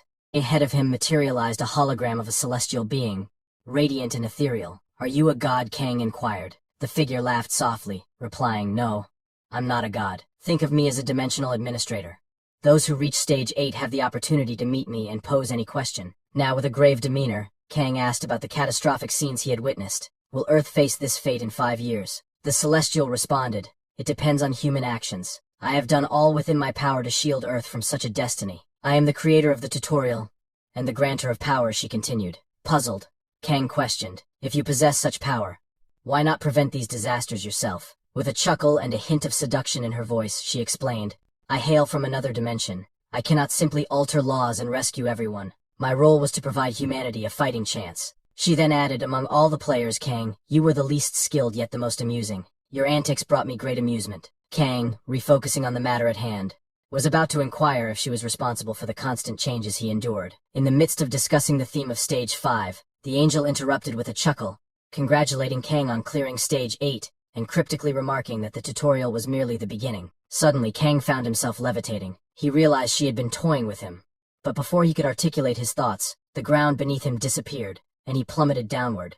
Enraged, Kang raised his fist, shouting curses at the angel, "You son of a..." But before he could finish, he vanished. The angel's voice, laced with seduction, whispered, "I will be waiting for you." Kang awoke with fury, attempting to scream and hurl more curses at the angel, but his voice was stifled. His face flushed a deep red as he realized something was lodged in his mouth. Pulling it out, he was revolted to find Juhi's socks. Disgusted, he spat and gagged. Juhi sat nearby, unperturbed and smirking as if she owned the place. She teased him, "I knew you'd wake up screaming again, so I came prepared. What nightmarish dish did the goblins serve up today?" Kang, still tasting the remnants of the sock, flung it back at her without a word. Instead, he opened his status window, his face breaking into a triumphant grin. "See that? The power of your amazing brother," he boasted. Juhi merely rolled her eyes and stood up, unimpressed. "Now that you've completed the tutorial," she said, "it's time to get out of the house, find a job, and start contributing financially. I'll make you a special breakfast just for today." Stung by her lack of enthusiasm, Kang protested, "You could at least congratulate me. You're so heartless, no wonder you don't have a boyfriend." That remark struck a chord. Without missing a beat, Juhi hurled a cooking spoon at Kang's face. Later, Kang lounged on the sofa, perusing his status window, now at level 28 with strength at 21, agility at 19, stamina at 20, magic at 20, and a variety of skills, while Juhi headed off to work. Finally, Kang retrieves the item he had acquired from the disheveled goblin. Upon opening the box, he discovers a grimy, tattered book. He picks it up, invoking its powers. "Reveal your true nature, my boy." The system responds, informing him that it is a magic explosion skill book.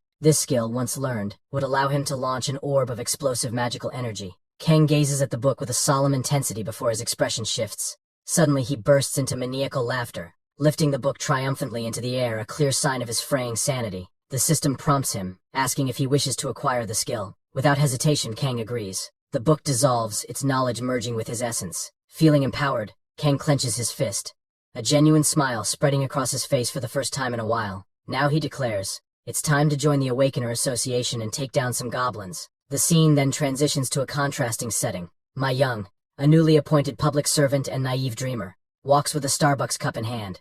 She envisions meeting charming rookie awakeners through her job processing forms for those over 18, but reality proves far harsher. Seated at her desk, Ma Young is visibly shaken, tears streaming down her face. The cause of her distress is none other than Kang, who stands before her looking like a character from a thriller, his gaze piercing as if wielding multiple knives. Overwhelmed, Ma Young whispers a request for his ID, her voice barely audible. What Kang queries, his tone unintentionally harsh, prompting Ma Young to break down completely. Murmurs ripple through the line of other awakeners, speculating about Kang's ominous presence, perhaps mistaking him for a fugitive. As bystanders begin recording the unsettling scene, Kang attempts to soothe her, which only escalates her distress. Amidst the chaos, a calm voice intervenes. Is there a problem here? Kang whirls around to find a composed man with glasses approaching a familiar face from his past encounters. Their eyes lock, a mutual recognition flashing between them. This man, Kim, is an instructor at the association. He gently takes the form from Ma Young and leads Kang aside for a private conversation, pointing out the discrepancy between Kang's current appearance and his photo on the application form. Kang, puzzled himself, suggests, maybe the tutorial altered my looks. His answer does little to clarify the situation, adding to the air of mystery surrounding him. Kang, willing to verify his identity, offers his fingerprint and DNA, but Kim is taken aback to learn that Kang has progressed to stage 5 and reached level 12. Kang, underestimating his own achievements, thought these were modest accomplishments. In reality, most individuals barely surpass stage 3, with the majority only clearing stages 1 or 2. Caught in a dilemma, Kang fabricates a story, claiming he had embarked on several raids before the government-mandated awakened IDs for dungeon raids. Kim senses Kang is concealing something but opts not to press further. Instead, he inquires about the Men-Force strength skill Kang possesses, which Kang explains boosts his muscle power by 2 for 10 minutes, allowing him to move exceptionally fast. Kim then requests evidence of the rewards from stages 2 through 5 to verify Kang's claims. Feeling cornered by the persistent questioning, Kang has no choice but to comply. In a shocking display, he bites into his own skin, tearing off a chunk of his hand as blood drips profusely. The gruesome scene sends shivers down Kim's spine. Miraculously, the wound heals instantly, revealing Kang's self-healing ability. Reminiscent of the fictional character Deadpool, Kang proceeds to demonstrate his ring, which protects against mental attacks, and seeks permission to use his stage 5 skill, which instills fear in nearby adversaries. Kim, underestimating its power, consents. Meanwhile, a sinister figure in a black coat observes from across the room. Recognizing Kang, he recalls the notorious video on YouTube that had gone viral. Sensing impending chaos, he instinctively covers his ears. The others in the room, unaware of what's about to unfold, are caught off guard. Kang unleashes a mighty roar, overwhelming everyone in the vicinity. They collapse, drained of strength and barely able to move. When the commotion subsides, even Kim is visibly shaken, having underestimated the skill's potency. With a casual smile, Kang asks, "Was that enough to prove it?" As they continue their discussion, the mysterious man in the black coat watches on, his expression a mix of awe and disbelief, utterly captivated by Kang's display of power. After a while, Kang indulged in a fantasy where his newfound handsomeness was so striking that women would fall for him, merely from glancing at his ID card. He even mused about being nearly denied entry because his appearance differed drastically from his photo. Meanwhile, the other candidates around Kang engaged in whispers and rumors, recounting tales of confrontations that left others nearly in tears from fright. While Kang snacked on his protein bar, Kim entered the classroom flanked by 2 instructors. Upon his arrival, he introduced himself to the group. "My name is Kim, and I'll be leading your training." Applause broke out as Kim launched into an overview of the training regimen, 10 days split between morning theoretical classes and afternoon practical sessions, with meals and accommodations provided. However, Kim soon delivered a sobering reality check. "Don't expect us to reveal any profound secrets or techniques. The harsh truth is that, much like Refuse, hunters perish in dungeons daily." He cautioned the aspirants about the deadly risks of dungeon hunting, underscoring the volatility and unpredictability of their chosen path. Kang listened intently but couldn't help thinking. He dived straight into talking about death. Kim's focus was on imparting essential survival skills, not superfluous knowledge. After announcing a brief 10-minute break, Kim left the room. Kang, feeling somewhat overwhelmed, gazed up at the ceiling and muttered about his boredom. The prospect of enduring 10 days of such grim discussions seemed daunting. Just then, a man with a booming voice and a robust build approached him, introducing himself as Sohill with a warm smile and outstretched hand. Kang, though internally dismissive of Sohill's burly demeanor, knew it would be rude to refuse the handshake. Introducing himself as Kang, he extended his hand to Sohill.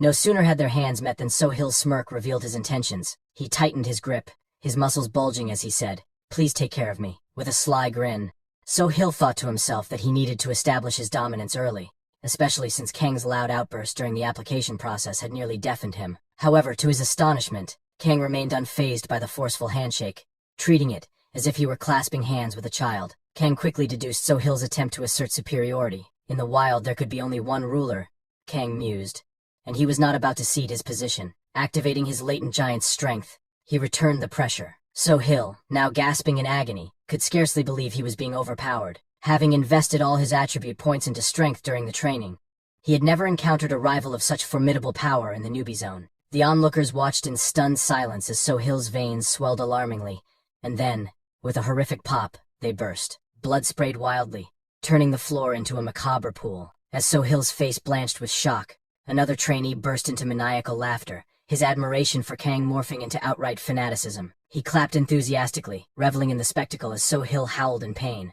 An ambulance arrived to take Sohil away while Kang, seething with frustration, insisted it was an accident. I didn't do anything. That guy came over and squeezed so hard that I had to use my strength defensively, or my own veins would have burst. Kang appealed to Kim, suggesting he review the classroom surveillance footage if he doubted his account. Kim, still reeling from the incident, inquired about Kang's special ability. Kang explained that it was the strength of the strong which amplifies his strength by 1.5 times. However, Kim looked puzzled. Didn't you mention earlier that your ability, Strength of the Man Force, increases your strength twofold? Kang, caught off guard, fumbled his response.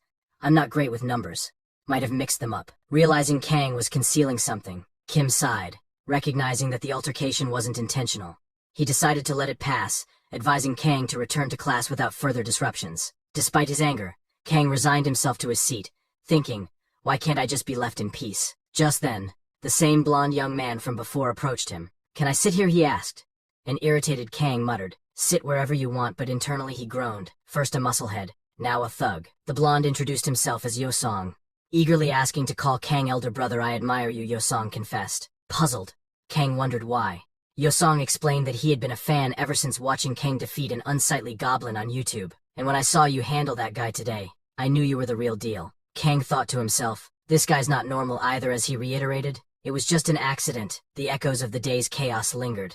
Back in class, Kim resumed the lecture, outlining the dire consequences of failing to clear a dungeon within 5 days, risking the release of monsters that could harm civilians. He detailed the distinctions between temporary and permanent cores within dungeons. Destroying the temporary core would close the dungeon in 5 days, while annihilating the permanent core would seal it instantly. Suddenly, from the back of the room, another brash individual whom Kim dubbed Musclehead Number 2 interrupted loudly. I didn't come here for pointless lectures. I want combat training and my certificate now. The guard, visibly annoyed, was about to eject him, but Kim intervened. With a stern tone, Kim invited Musclehead Number 2 to the stage. Striding forward with a smirk, the man boasted, I'm on the stage now, do what you will. Are all the characters in this tale so twisted? Kim removed his coat, stepped off the stage, and set a 1-minute timer on his phone. If you can touch me within this minute, you'll graduate on the spot, he declared. His gaze hardened as he added, but fail, and you're expelled. Both Kim and Sohil observed with a mix of annoyance and amusement at Musclehead Number 2's arrogance. Yet, they both flashed unnervingly gleeful smiles and murmured, but this will be entertaining, so it's all good. Fueled by Kim's challenge, Musclehead Number 2, a battle enthusiast, drew his sword with a confident grin. You're going to regret this, man, he threatened. The assistant instructor, concerned, cautioned Kim, hey, that's a real sword. You could get hurt. Unfazed, Kim simply adjusted his glasses and replied coolly. Then, addressing Musclehead Number 2 with a taunt, come at me, he beckoned. Enraged, Musclehead Number 2 charged, veins bulging and sword swinging with full force. Kim, however, effortlessly dodged the attack, displaying his superior agility. Kim smirked and cautioned, if you scream like a madman and attack a monster, it will go for your neck first. Enraged, Musclehead swung wildly, trying to cleave Kim in two, only to realize he had sliced through nothing but an afterimage. Kim materialized behind him like a specter, whispering, you might be strong, but you're painfully slow, useless. In a real fight, this taunt sent Musclehead into a frenzy. His eyes ablaze with fury, he turned and began a desperate onslaught, his sword slashing frantically in an attempt to land a single effective strike. Unflappable as ever, evaded each attack with ease, making Musclehead look utterly foolish. Overcome with rage, Musclehead's assaults grew more haphazard, his movements akin to a wild beast. But Kim had finished toying with him. With a swift kick, he sent Musclehead Number 2's sword soaring into the ceiling. And here's your final lesson, Kim said, smirking. If you flail around wildly without conserving energy, you'll exhaust your stamina in no time. Checking his phone nonchalantly, Kim announced, 1 minute and 28 seconds, time's up. You're expelled. The room fell silent in shock. Even Kang was taken aback by Kim's agility and pondered, could I beat him in a one-on-one fight? At that moment, both Kang and Yu-song, reveling in the chaos, burst into maniacal laughter, imagining a battle against Kim. Yu-song, barely containing his eagerness, looked almost drooling with anticipation. Kim, noticing Yu-song's raucous laughter, turned to see him with a flushed, saliva-dripping expression. Observing this, muttered under his breath, Io, is this guy a psychopath? Maybe I shouldn't have let him sit next to me. Now everyone might think this good-looking guy hangs out with a psycho. Ignoring the sideshow, Kim announced that the day's training would focus on weapon mastery. He instructed everyone to select their preferred weapon and begin practice, promising that instructors would soon provide personalized guidance. Kang picked up a long sword and, while inspecting it, thought to himself, This is so tedious. Just then, Yu-sung approached him, remarking on the dullness of solo practice and suggesting they spar together. Kang's face brightened with excitement at the idea, but his enthusiasm was quickly dashed as Kim announced from behind that personal sparring would be off limits until the 6th day, with violators facing expulsion. Disheartened, Kang's excitement fizzled into disappointment. As time wore on, everyone around him engaged vigorously in practice. From his vantage point, Kang sat slack-jawed, observing the others and internally scoffing, "What a bunch of weaklings." Their lackluster efforts were so soporific that Kang decided he might as well swing his sword a bit, if only to stave off the boredom and maybe build some muscle. Engaging half-heartedly, he began to swing his sword aimlessly, his movements erratic like a bumblebee zipping around. Kim's eyes lingered on him for quite some time before he approached with a stern, imposing tone. "Your sword skills are abysmal. Where did you pick up such dreadful techniques? If you enter a dungeon like that, you'd be the first casualty." Taken aback, Kang paused and met the instructor's critique with a steely gaze. As Kim pointed out his flaws, Kang's imagination ran wild. He envisioned seizing the instructor by the neck, his expression morphing into one of sinister menace as he challenged, "Let's duel one-on-one. Let's see if my skills really are as terrible as you say." In his mind's eye, the instructor would surely have been trembling with fear at the sight of Kang's menacing glare. Back in reality, Kang merely scratched his ear, deciding against instigating a fight his ear probably reeked as well. At that moment, Kim clapped his hands to capture everyone's attention and announced an upcoming sparring match between Kang and the instructor's junior. Both Kang and the instructor were taken aback by the announcement. Kim handed his sword to the junior, cautioning him to be careful while sparring with Kang. With a smirk, Kang sensed an easy victory ahead, while the junior appeared puzzled about why such caution was necessary against a newcomer. As Kim counted down, 3, 2, 1, the match commenced. The junior approached the duel with seriousness, but Kang was visibly thrilled. A wild grin spread across his face. At the signal, Kang charged forward, his eyes alight with anticipation. With a mere flick of his wrist, using just a fraction of his strength, Kang's strike caused the junior's sword to quiver. Raising his sword high, he delivered a decisive blow that sent the junior's sword flying through the air, landing just inches from the junior's head. Silence enveloped the area as everyone looked on in stunned silence. Seizing the teaching moment, Kim explained, "Regardless of how poor your technique may be, sheer power can still overcome an opponent." Kang, misinterpreting the comment as praise, laughed heartily, swelling with pride. However, he completely missed the point. Kim was actually critiquing his lack of skill. Kim helped his junior to his feet, offering an apology, then turned a grave face towards Kang and told the junior, "I just needed to confirm something, and now I have my answer." Meanwhile, Kang had taken to recording his experiences. His diary began day 1.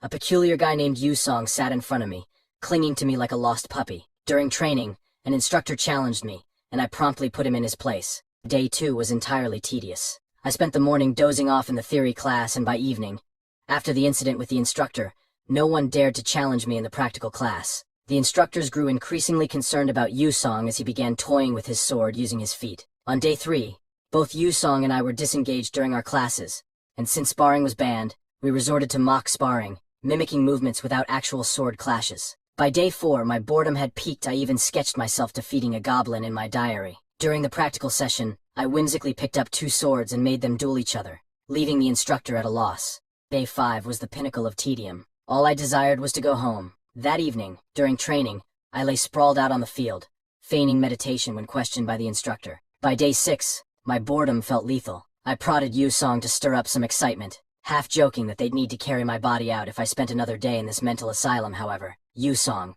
with his eerie grin, hinted at a thrilling event for the evening since day 6 marked the start of one-on-one sparring sessions. Despite his enthusiasm, I dreaded what his idea of something special might be. As evening arrived and the one-on-one sparring commenced, I quickly overcame my opponent. After returning to my seat, Yu-song offered his congratulations. Yet, as I watched the ongoing matches, they seemed no more intense than children brawling in a playground, utterly unstimulating. Then, a match began that momentarily caught my interest. Candidate number 1, overcome with zeal, charged at candidate number 2 with a spear. The latter, seized by panic, stood frozen in fear as the spear neared. The fight concluded, and as I watched, a sense of urgency gripped me. I needed to face him. Soon, it was Yu-song's turn. He rose slowly, turned to me with that unnerving smirk and said, "I'm going out there." I could sense that something significant was about to unfold. As Yu-song made his way to the stage, I recalled his morning promise of showing me something interesting during sparring. Anxiety tightened its grip on me. Was Yu-song planning to stir up trouble? If so, it was up to Instructor Kim to intervene immediately. Meanwhile, Kim and a mage named Yuri faced off. Yuri, armed with her personal staff, prepared for the duel. Kim, addressing Yu Song's unconventional choice of a massive thorny mesh weapon over a traditional sword, questioned his strategy. Yu Song, ever nonchalant, simply responded, "There's no rule that limits me to one type of weapon, right?" Kim, perhaps underestimating the implication, initiated the match. 3, 2, 1 he counted down, and the battle began. Yuri wasted no time, conjuring a series of magic crystals and propelling them towards Yu Song. With a casual swing of his mesh, Yu Song obliterated the crystals, the shards peppering his face as he laughed with that disturbing grin. I watched, partly shocked but mostly fascinated by the display of magic. Having always admired mages since childhood, the spectacle was thrilling. Yet Yuri, a prodigious mage, was not entertained. It was unthinkable to her that a warrior could so effortlessly counter her magic. Gathering her might, she summoned a massive magic crystal overhead and hurled it at Yu Song, who, unfazed, seemed not to focus on the crystal but on something beyond it. He eyed her with a menacing glint in his left eye, lifted his mesh high, and took a step back. With the laughter of a battle-crazed maniac, Yu Song began to spin his weapon furiously. Kong quickly grasped what Yu Song intended to do. He struck the incoming magic crystal with such force that it spun around, and he deftly redirected it toward Kim. Kim evaded the projectile with a nimble sidestep, however. Yu Song's true target had never been Kim. Seizing the moment of distraction, Yu Song charged at Yuri. Kim, realizing the danger too late, could only watch as Yu Song delivered a brutal blow to Yuri's face with his mesh. Blood splattered in all directions as Yuri fell, her hand grotesquely twisted on the ground, fingers shattered, bleeding profusely. Motionless, she lay there while Yu Song, covered in her blood, wiped his face, and let out a chilling smile, murmuring, "That was damn satisfying." Panic ensued as the junior instructor frantically called for an ambulance, shouting about a critical open fracture, a shattered hand, and severe bleeding. The scene shifted to the junior instructor attending to the gravely injured Yuri, who trembled uncontrollably and was unable to speak. Meanwhile, Yu Song stood smirking nearby, with a grave expression and in a deep voice, drew his dagger and demanded, "What do you think you just did?" Yu Song, unfazed, raised his hand and replied nonchalantly, "No need to get heated. It was just an accident.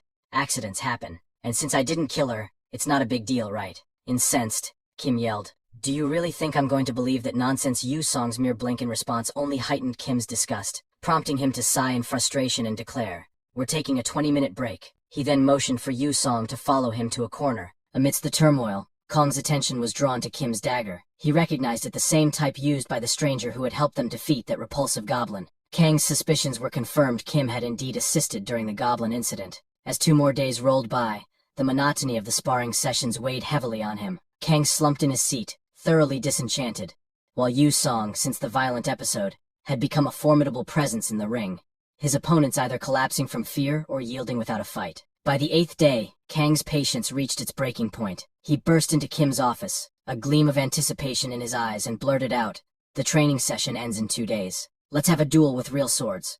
Kim, already beleaguered by Yu Song's recent behavior, met Kang's enthusiasm with a weary gaze. He lowered his head and sighed. "Yu Song's antics have already turned my life upside down.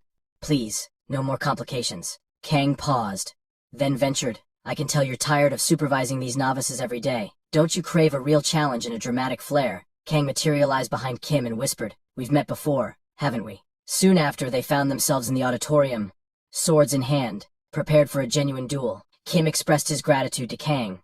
"If it weren't for you, many would have perished that day," Kang responded modestly. "I was merely fulfilling my duty." Though internally he wondered if Kim was aware of the artifact he had secured from their last encounter. Noticing Kang's long black sword, Kim remarked, "That's a remarkable sword you have there. As far as I recall, clearing stage 6 awards a unique sword.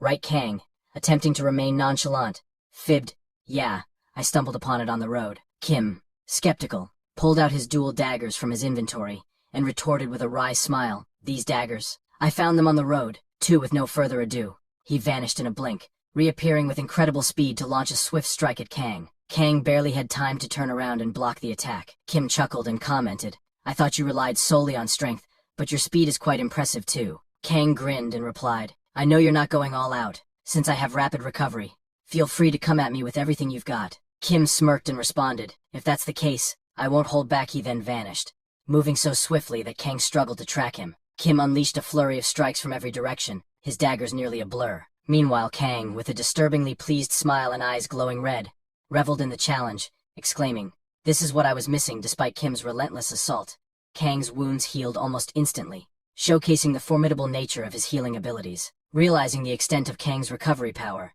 Kim intensified his efforts, He aimed to place his dagger at Kang's neck, anticipating that Kang would dodge and expose his stomach for a follow-up attack. However, Kang surprised him by blocking the dagger with his hand, allowing it to lodge between his bones. Shocked, Kim attempted to retrieve his dagger, but it was firmly stuck. With a macabre smile, Kang taunted, "Got you now, baby." Before Kim could react, Kang yanked him forward and delivered a forceful headbutt. Kim spat blood and was briefly knocked unconscious, his glasses flying off as he collapsed. When he regained consciousness, he realized he had been bested. As time passed, Kang relaxed with a Coke and an ice pack on his head. Kim, still recovering, conceded, "I didn't realize you were this strong." Kang responded with a smile. That sparring match was technically a draw, because of my passive regeneration skill. Kim teased, which means I won. Kang, slightly irked, insisted, "It was a draw. I didn't intentionally use my passive skill."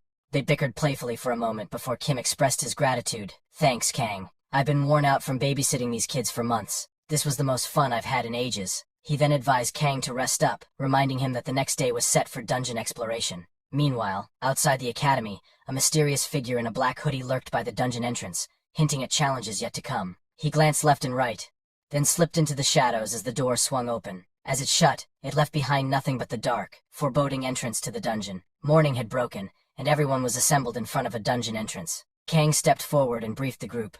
"This site has been designated as an educational dungeon by the Awakener Ability Training School. Welcome to Ephraim Dungeon in Geekus Forest." He continued, "The creatures here are known as Geekus, and they're tougher than the usual monsters found in E-frame dungeons. We chose this location for training for two reasons. First, it's a field-type dungeon, which means there are no traps or hidden dangers, just the monsters. Second, the Geekas are relatively easy to isolate and engage one at a time." Kim then approached, swung open the dungeon door, and announced, "I'll share more details once we're inside." Taking a deep breath, Kang crossed the threshold. It was his first time entering a dungeon, and he was a whirlwind of nerves and excitement. As he passed through the entrance, Kang experienced a strange sensation, as if he were floating momentarily. When he opened his eyes, he found himself in a lush green forest. It certainly was a dungeon, but it looked more like an idyllic picnic spot. As they ventured deeper, Kang, still absorbing his surroundings, queried Yusong, "So, if we exit through the dungeon gate, we return to Earth, right?" Yusong, visibly annoyed, responded, "Bro, they covered this in theory class. You should know that by now." Kang, slightly irritated, retorted, "Why are you even speaking to me? I don't want people thinking a good-looking guy like me is friends with a psycho." Yusong shot back without missing a beat, "You were the one who started talking to me first." Soon after, Kim regrouped everyone and sent one of his juniors to lure a Geeka. As they waited, Kim provided further details. Geekas are bird-like monsters, standing a little over 2 meters tall, resembling ostriches. They have quick legs and a beak strong enough to penetrate plated armor. A direct strike from that beak is something you'd want to avoid at all costs. So stay sharp, the usual tactic involved encircling the creature and securing its feet. However, before Kim could elaborate, everyone's attention was abruptly diverted by an alert. A message materialized before them, announcing that the dungeon's central core had been removed, an exit portal had opened, and the structure was on the brink of collapse. As the ground trembled and the sky began to fracture, panic surged through the group. The thought of being trapped indefinitely within the collapsing dungeon sent a wave of terror through the crowd. Yet, amidst the chaos, Kim maintained his composure and commanded, "Everyone, stay calm. The dungeon won't collapse immediately. We have at least an hour. Please exit in an orderly manner." His reassurance guided them, and they began to evacuate systematically. Despite the orderly retreat, the mystery of who had sabotaged the dungeon's core lingered, leaving Kim with an unsettling feeling. A sinister tension filled the air, and just as the last of the group was exiting, the dungeon shook with renewed ferocity. Sparks erupted from within, and the palpable fear escalated. Kim's complexion turned ashen, but he acted swiftly, barking orders, "Get moving. Notify headquarters for backup. We need to evacuate all trainees immediately." As he coordinated the evacuation, Kim pieced together the clues. The removal of the temporary core should have led to a gradual collapse over several days, suggesting that it had been tampered with days before. His thoughts raced to a grim conclusion. Someone, likely masquerading as a student, had deliberately destroyed the permanent core, triggering the immediate and catastrophic breakdown of the dungeon. Confused, Kong came running up, his expression bewildered as he asked, "What the hell is going on?" Kim, already frazzled, was about to respond when he snapped, "I covered this in theory class. I don't have time for a detailed explanation right now. Just go kick some ass." No sooner had he finished than a monster burst from the dungeon, prompting Kim to sprint away, leaving Kang to manage the chaos. Kang, still puzzled, called out, "Wait, explain what a dungeon break is." But as he turned around, he was greeted by a horde of monsters charging toward him, as if they were eager to be defeated. The sight ignited a thrill in Kang. He was barely able to contain his excitement when suddenly Yu Song's voice rang out, "Include me too." Big Brother Kang turned to see Yu Song charging into the fray, demolishing monsters with every strike. The ferocity with which Yu Song dispatched a monster, splattering blood across his face and laughing maniacally, caught Kang off guard. Yu Song reveled in the carnage, proclaiming, crushing them with a mace really is the best. While Kang was repulsed by Yu Song's wild demeanor, he couldn't help but feel a twinge of reassurance having someone so formidable on his side. Meanwhile, Yu Song was decimating the creatures with ease, and Kang, not to be outdone, drew his sword and leapt into the action. With a swift motion, he decapitated a monster, grinned, and then unleashed a frenzy of attacks, cutting down the creatures at an astonishing rate. Surprised, Yu Song watched as Kang yelled, "Cover your ears." Kang then executed his lion's roar technique, derisively calling the Geeka monsters chicken-headed bastards. This had an immediate effect. The monsters' stats plummeted, and their morale sank. From a distance, Kim and the other students noticed the monsters weakening, leading Kim to speculate about the debuff effect of Kang's skill. He noted that reinforcements were on their way, and that the situation was stabilizing more smoothly than anticipated.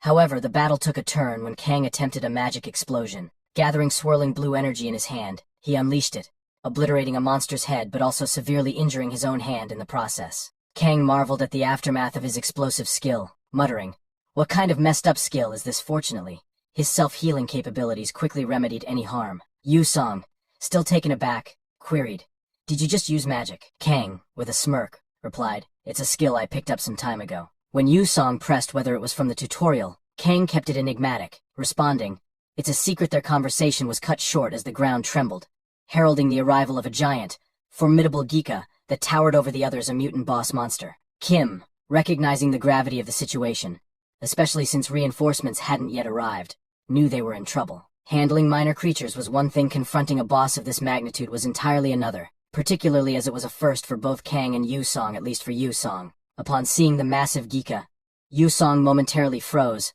then, with a disturbingly eager smile, pleaded, Bro, let me have this one, please." Meanwhile, Kang, wiping the blood of a fallen Geeka from his lips, his eyes glowing a sinister green, burst into crazed laughter and roared, "I'm going to devour that behemoth." The scene then shifted. Someone approached Kim, inquiring about the day's mishap in the training dungeon. Kim confirmed the incident, detailing how an intruder had orchestrated the dungeon break. He suggested that this may be part of a broader pattern of dungeon-related terror that had emerged over the past month. The woman contemplated before asking if any trainees had distinguished themselves. Kim nodded affirmatively. Yes, there were two. They handled the dungeon boss. We flash back to Kang and Yu Song, relentlessly defeating the monstrous Geeka, both drenched in blood and laughing wildly. The woman, her interest piqued, bit her soft, silky lip and prompted, "Oh," Kim elaborated. "One of them possesses extraordinary physical abilities. His strength, speed, and agility are monstrous. However, his greatest asset is his healing power, which complements his fearless, reckless approach, making his tactics unpredictable and difficult for any adversary to counter. The other is quite the contrast to Kang." Kim continued thoughtfully. "One might call him a genius for his innate combat sense. His reflexes and tactical skills are exceptional, though his excessive brutality is a considerable drawback." Disregarding the mention of cruelty, the woman mused, "It's rare for you to speak so highly of someone. Have you offered to recruit him?" Kim replied, "It's against the rules to scout trainees while serving as an instructor." She teased him for his rigidity. Kim chuckled. It's only natural that employees reflect their boss's traits, acknowledging her as their guild leader. After several uneventful exchanges, we finally see the woman's face. She's strikingly attractive. Identified as Sion, previously mentioned in the story, she noted the appeal of instructing but urged Kim to return to the guild soon, sensing something amiss about the incident. Kim acknowledged her concern. The narrative shifts forward, marking the 10th day. During a ceremony, Kang proudly received his Awakener certification. But as he and Yu Song approached the main exit, they were stopped in their tracks by the sight of a dazzling white limousine waiting outside. A man emerged from the limousine and beckoned, "Master, please get in." Kong, taken aback, turned to Yu Song and asked, "Were you born with a silver spoon?" Yu Song, flashing a grin, urged Kong to join him, offering to take him home. Gratefully, Kong climbed into the car, remarking, "I've never ridden in a car like this before." Just then, Kim called out to Kong from behind. Turning around, Kong once again mispronounced Kim's name as Kring. By now, Kim was accustomed to Kong's frequent slips and simply laughed it off. Feeling that Kim had come to bid him farewell, Kong observed,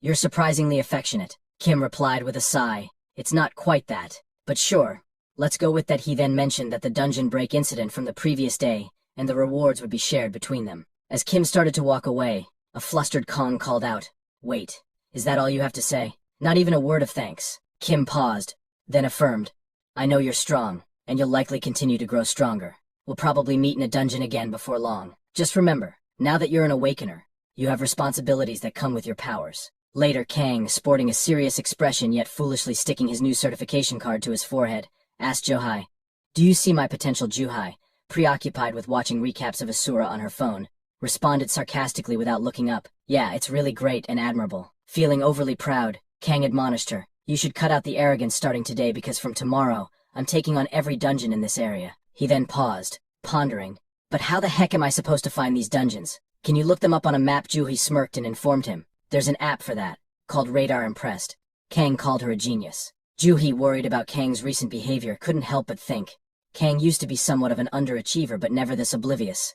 Has he traded brains for brawn? Meanwhile, Kang, eager to explain his newfound enthusiasm, shared that he had been researching an app detailing dungeon maps, monster data, and even ways to recruit party members. He noted that Geki's Forest was rated as an F-rank dungeon, and wondered aloud if he could tackle it solo, imagining the potential wealth and the chance to impress his mother. A month later, the media buzzed with news that the reward for clearing the lowest grade F-rank dungeon was 20 million won. Magic stones, now coveted as a novel energy source, were reportedly dropped by monsters. During this time, Kang's father casually asked his wife if she had heard from Kang recently, recalling something about a license Kang obtained last month. His wife responded that Kang had sent them 10 million won as a gift, and that they had even purchased a used car the previous week. Astonished, the father joked, "Now Kang earns more than I do," followed by a chuckle. However, Kang's mother was less amused, her worry evident as she set down a plate. She expressed her concern about the dangers of dungeon raiding, fearful of the injuries and deaths she had heard about. Trying to soothe her fears, her husband suggested that it was better for Kang to be engaged in this than to remain jobless. The television in the background advised dungeon raiders to team up for safety, to which the father remarked, "Kang isn't one to act rashly, he should be fine." "I guess, though hesitant," she agreed, reminiscing about Kang's intelligence from a young age. Unbeknownst to his parents, Kang was adventuring through dungeons alone, his days of caution seemingly behind him. They were unaware that Kang had transformed into a relentless dungeon raider, akin to a real-life action hero, with a virtual respawn point. Meanwhile, outside the dungeon, his car, affectionately named Butley, sat parked. His phone rang unanswered inside. Back at home, his mother fretted he must be asleep or something, while his father suggested, "Just call him tomorrow." She agreed but reminded him to discuss the incident at the supermarket with their son. Meanwhile, just outside Kang's parents' home, an eerie, dilapidated gate materialized. As it creaked open, a chilling aura spilled forth, followed by hordes of goblins and orcs marching by the thousands. At the rear, an enormous goblin lumbered forward, intensifying the menace. The scene shifted to Kang exiting the dungeon, triumphant from his solo conquest, exclaiming, "Nothing beats kicking some ass." He approached his car and checked his phone to find 36 missed calls from Juhai. As he pondered this, the phone rang again. Curious, Kang answered to find a distraught Juhi on the line. Between sobs, she relayed the grim news a dungeon had opened near his parents' home, placing them in grave danger. Upon hearing this, Kang's demeanor shifted dramatically to one of grim determination. The narrative returned to Juhi, visibly distressed, urging Kang not to face the danger alone. But Kang, adopting a protective and reassuring tone for the first time, comforted her, "No need to worry. Who do you think I am?" With a confident look, he continued, "I might not always seem impressive, but remember I cleared stage 8, a feat only 3 others in Korea have managed. Just trust me." The Juhi, still anxious, waved goodbye as she implored, "Please take care and stay calm." Kang reassured her with a wave and a smile. However, as soon as he shut the car door and settled behind the wheel, his expression hardened with resolve, as if preparing to single-handedly take down the entire horde of orcs. The scene shifts again to the military halting Kang, advising him not to proceed and to turn back. Asserting his status as an ability user, Kang requests permission to pass. The soldiers warn him of the dangers of going alone, but another officer intervenes, allowing him entry. He explains that they are short on manpower and welcome any ability users, though they cannot guarantee his safety. Kang nods in understanding and expresses his gratitude for their efforts. As Kang navigates through the woods, he notes multiple dungeon breaks in the area, including an E-ranked one. He worries about his parents' safety and whether he'll reach them in time. Suddenly, a massive boar rams into his car, sending it veering off the road and crashing into a tree. In the aftermath, as Kang climbs out of his wrecked car, he curses his misfortune, vowing revenge against the boar that damaged his beloved Butley. As he draws his blade, the boar growls menacingly at him. Kang, sizing up the boar, realizes its formidable size just as a screeching horde of goblins rushes toward him. Kang muses humorously about his luck with goblins, pondering if he had wronged them in a past life. Overwhelmed and short on time, he decides against confrontation, remarking, "They say the best revenge is forgiveness," and hastily tells the boar, "I gotta go. Have a good time." As he runs toward the goblins, his strategy unfolds. The goblins' arrows, meant for him, strike the boar instead. The plan succeeds brilliantly, leading to a chaotic skirmish between the boar and the goblins, while Kang watches from a distance, a hint of satisfaction on his face. With his car wrecked, and no time to spare, Kang hastens onward. As night falls, he finds himself with a broken phone and a dying battery. Desperate, he resorts to using Google Maps to navigate through the jungle, but soon finds himself hopelessly lost. Just then, a strange noise rustled through the woods, and something began to stealthily approach Kang from behind. As he turned, locking eyes with the creature, Kang's reaction was swift. A clean slash of his sword followed by a spray of blood. He had encountered an invisible wolf known as a disrufin. As the creature collapsed, Kang expressed his surprise. I didn't think monsters could turn invisible too, realizing a peaceful night's sleep was now out of the question. As more wolves began to encircle him, slowly emerging to reveal a large pack, Kang gripped his sword tightly and launched into action, slicing through them with lethal precision. Once the carnage ended, he spat out the blood that had splattered into his mouth, took a deep breath, and then flashed a wild, blood-stained grin, proclaiming, "I can do this all day, all night." As dawn broke, the jungle floor was littered with the bodies of hundreds of wolves, a grim testament to the night's brutal skirmish. Exhausted but undeterred, Kang found solace atop a tree, where, with the morning light halting the wolves' assault, he finally managed to catch an hour of sleep. Meanwhile, back at his parents' apartment, his mother was reading a text from Kang. He assured them he would be home soon, urged them to keep the doors locked and stay safe. Despite his reassurances, anxiety clung tightly to his mother. She called her husband, her voice tinged with fear, to which he responded, urging her to keep quiet. "Lower your voice. It might attract the monsters." As they whispered anxiously among themselves, Mom questioned, "Is it really safe for Kong to come here?" Dad, equally concerned, suggested she call Kang and ask him not to come, but she pointed out that Kang's phone was off. Dad tried to reassure her, "It's fine, nothing will happen. I know my son is strong." Yet his worry was palpable. Outside their home, hundreds of thick, muscular green monsters loomed. Could their frail little Kong truly defeat them? Tormented by fear, Kang's dad glanced out the window, only to be stunned by the sight before him. There stood Kang, drenched in goblin blood, shrouded in a dark aura, gripping an ogre's head. In a swift motion, Kang crushed the skull as if it were a balloon. With a demonic grin and his face smeared with blood, he laughed wildly, thinking, "Orcs are merely a warm-up for me." "Mom, Dad, your dear little son has arrived." Meanwhile, upon seeing Kang in this fearsome state, his father exclaimed, "What in the world? How did such a fearsome creature appear?" Kang chuckled, declaring, "I can solo an F-rank dungeon, so these orcs are a breeze as more orcs closed in." He taunted, "Keep them coming, I'm not even tired." Spotting 3 orc warriors in the horde, each formidable enough to be a boss monster, he suddenly realized, this must be an E-rank dungeon, not F-rank. He shouted, "Hey Mom, Dad, I'm coming for you. Just stay put and keep quiet." Hearing his voice, his father muttered in disbelief, "That can't be Kang's voice, can it? I just saw a monster out there." But his mother, recognizing it instantly, assured, "No, that's definitely Kang." They cautiously peered out the window, scanning the unsettling scene. Kang's father, realizing it was indeed his son, felt a shock run through him. Kang, now looking more monstrous than human, was drenched in blood, nearly twice his original size, and wearing a demonic smile that sent shivers down his spine. As Kang charged at the 3 orc warriors, their war cries filled the air. He swung his blade fiercely, exchanging blows with one warrior. Suddenly, another orc lunged from the side, sword thrusting forward. Kang deftly ducked under the attack, and with a magical glow in his hand, slammed it into the orc's face, gripping its head as if it were a basketball. The explosion that followed sent the orc crumpling to the ground. Before Kang could regain his composure, another orc attacked, swinging its weapon aggressively. Kang caught the blade with his hand, the impact fracturing his wrist. Despite the pain, Kang didn't falter. He swiftly retaliated, stabbing the orc in the throat. With the orc skewered on his blade, Kang twisted and hurled it towards the 3rd orc, as if playing a grim game of bowling. The final orc warrior fell back, vulnerable, looking up at Kang. With a malevolent grin, Kang thrust his fist into the orc's mouth and whispered, "Magic explosion." A blue light emanated from within, and the orc's head burst like a balloon, showering the area with blood. Kang now sat atop a mound of orc corpses, with both his and their blood mingling on the ground. He knew this was just the start. Encircling him were hundreds more orc warriors, and then, amid heavy footsteps, a towering orc general appeared, dwarfing the others. The general laughed deeply and menacingly. Unfazed, Kang retorted, "So you're the boss? Damn, you're ugly." He had hoped to conserve his magic for healing, but that plan was no longer viable. Activating his giant's power to boost his strength by 60%, Kang took a deep breath and unleashed a lion's roar. "Let's see what you're made of," he challenged, charging at the orc general. The general responded with a powerful blow to Kang's face, spraying blood from his nose and knocking him backward.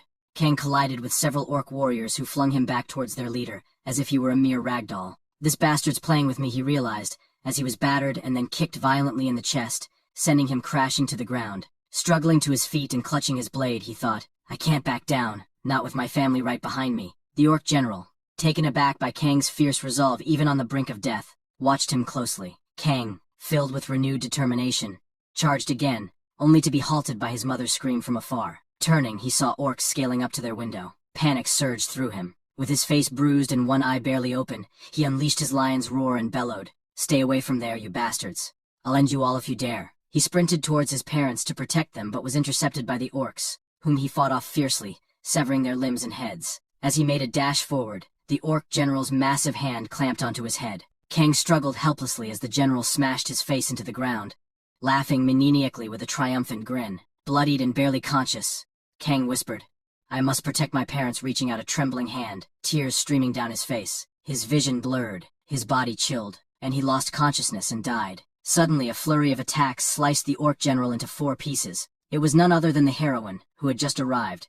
Her guild members followed, reporting that they had eliminated the remaining orcs. They were already prioritizing the evacuation of the injured and ensuring the safety of other residents. She sighed. The damage was extensive, but by drawing the orcs together he mitigated what could have been far worse. Looking over at Kang, she remarked, That's him, right? The one who stood alone against hundreds of orcs until we arrived, impressed yet somber. She added, Sadly, he didn't survive. Just as she was about to instruct her team to handle Kang's body with the utmost care, she noticed something astonishing. The body had vanished, leaving only his clothes behind. Suddenly, Kang jolted awake, his eyes snapping open. Once a mere novice confined to an F-rank reality, he might now embark on a villainous path, especially if his parents were harmed. He found himself perched on a tree branch, exactly where he had last rested. At that moment, a system notification revealed that his Z-rank skill, Resurrection, had activated. Without a designated resurrection point, he had returned to his last sleeping spot. As a penalty, Kang's level had dropped by 1, and his stats had decreased by 50%. Realizing the implications, Kang understood he had died and failed to protect his parents. Clenching his fists under the weight of his failure, he grabbed his blade, resolved to return immediately. Dropping from the tree, he felt the impact of his weakened state and muttered, Damn, my body feels heavy, as he ran. His mind was consumed with thoughts of his parents' safety, repeatedly pleading, Please be alive. When Kang finally reached the area, he discovered it completely deserted, including his parents' house. After a restless night, he encountered a military unit and borrowed a phone from an officer to contact his friend Kim. The news he received was crushing. His father had lost his arms, and his mother was in a coma. Overwhelmed with anger, Kang crushed the phone in his hand. 2 months later, the news covered the Dogon Guild's pursuit of a boss in the D-rank dungeon known as Devil's Anus. They also mentioned a newly discovered C-rank dungeon. Concerned, Juhei asked Kang if he planned to enter another dungeon. His response, tinged with sadness yet resolute, was a simple yes. Juhei expressed her worry, noting, You've already died 3 times this week. Unfazed, Kang assured her he was fine. As he walked away, Juhei tried to reassure him that his parents' fate wasn't his fault, but he shut the door behind him and left, leaving her words hanging in the air, her concern palpable. As Kang descended the stairs, Juhei stepped outside the door, her expression fraught with worry. She pondered whether having advanced further in the tutorial might have equipped her to make a difference. Meanwhile, deep within a dungeon, a scene unfolded. A giant ant named Antria met its demise at the hands of a spear-wielding man, who then leveled up, his excitement palpable as his party hailed him as the ace. Internally, he boasted about his superiority, looking forward to reaching level 35 and joining the prestigious Dogon Guild, dismissing his current companions as unworthy. Just then, Kang appeared, sprinting towards them. The man warned him about the dangerous core room ahead, but Kang, undeterred, continued his dash. Driven by curiosity, the group decided to follow him. Kang stood resolute before an army of enormous ants, his expression serious and his stance firm, sword in hand. He activated his skill, Wayne's Secret, causing his veins to bulge and electricity to crackle around him as he readied himself for a fierce battle. Wayne's Secret boosted his stats by 40%, excluding mana, but it came with a cost: gradual physical deterioration. As the ants swarmed him, Kang met their onslaught with a chilling death stare and commenced a brutal massacre, his villainous smile unfurling across his face. The level 35 man and his party arrived just in time to witness Kang's relentless assault, their jaws dropping in sheer disbelief. Kang, now standing by the dungeon core, shared that he had acquired Wayne's Secret just the day before, explaining its effective synergy with his regeneration skill. Though the skill continuously damaged his body, his self-healing ability had advanced to rank A, enabling swift regeneration even of severed limbs. I'm turning into Deadpool day by day, he mused aloud, interrupted by the level 35 man's inquiry about his well-being. Kang responded cheerfully, I'm so good I could dance with that. He seized the dungeon core, stored it in his inventory, and declared, if there's nothing else, I'll take my leave. Now please step aside. With no further ado, Kang departed. The group asked if he planned to collect the magical crystals from the fallen ants, but Kang dismissed the offer, asserting he had no time to waste in leaving the bounty for them. He aspired to be the strongest. Meanwhile, the group quickly set about gathering the mana crystals, each member calculating the potential windfall. The spear-wielding man took one last look at Kang before they departed. Later, curiosity arose among them about Kang's identity. The cocky spearman dismissed the question. Why does it matter? We're making a fortune here, and that's what's important. He advised his teammate not to dwell on it, emphasizing the diversity of people they encounter in dungeons and the substantial earnings of the day.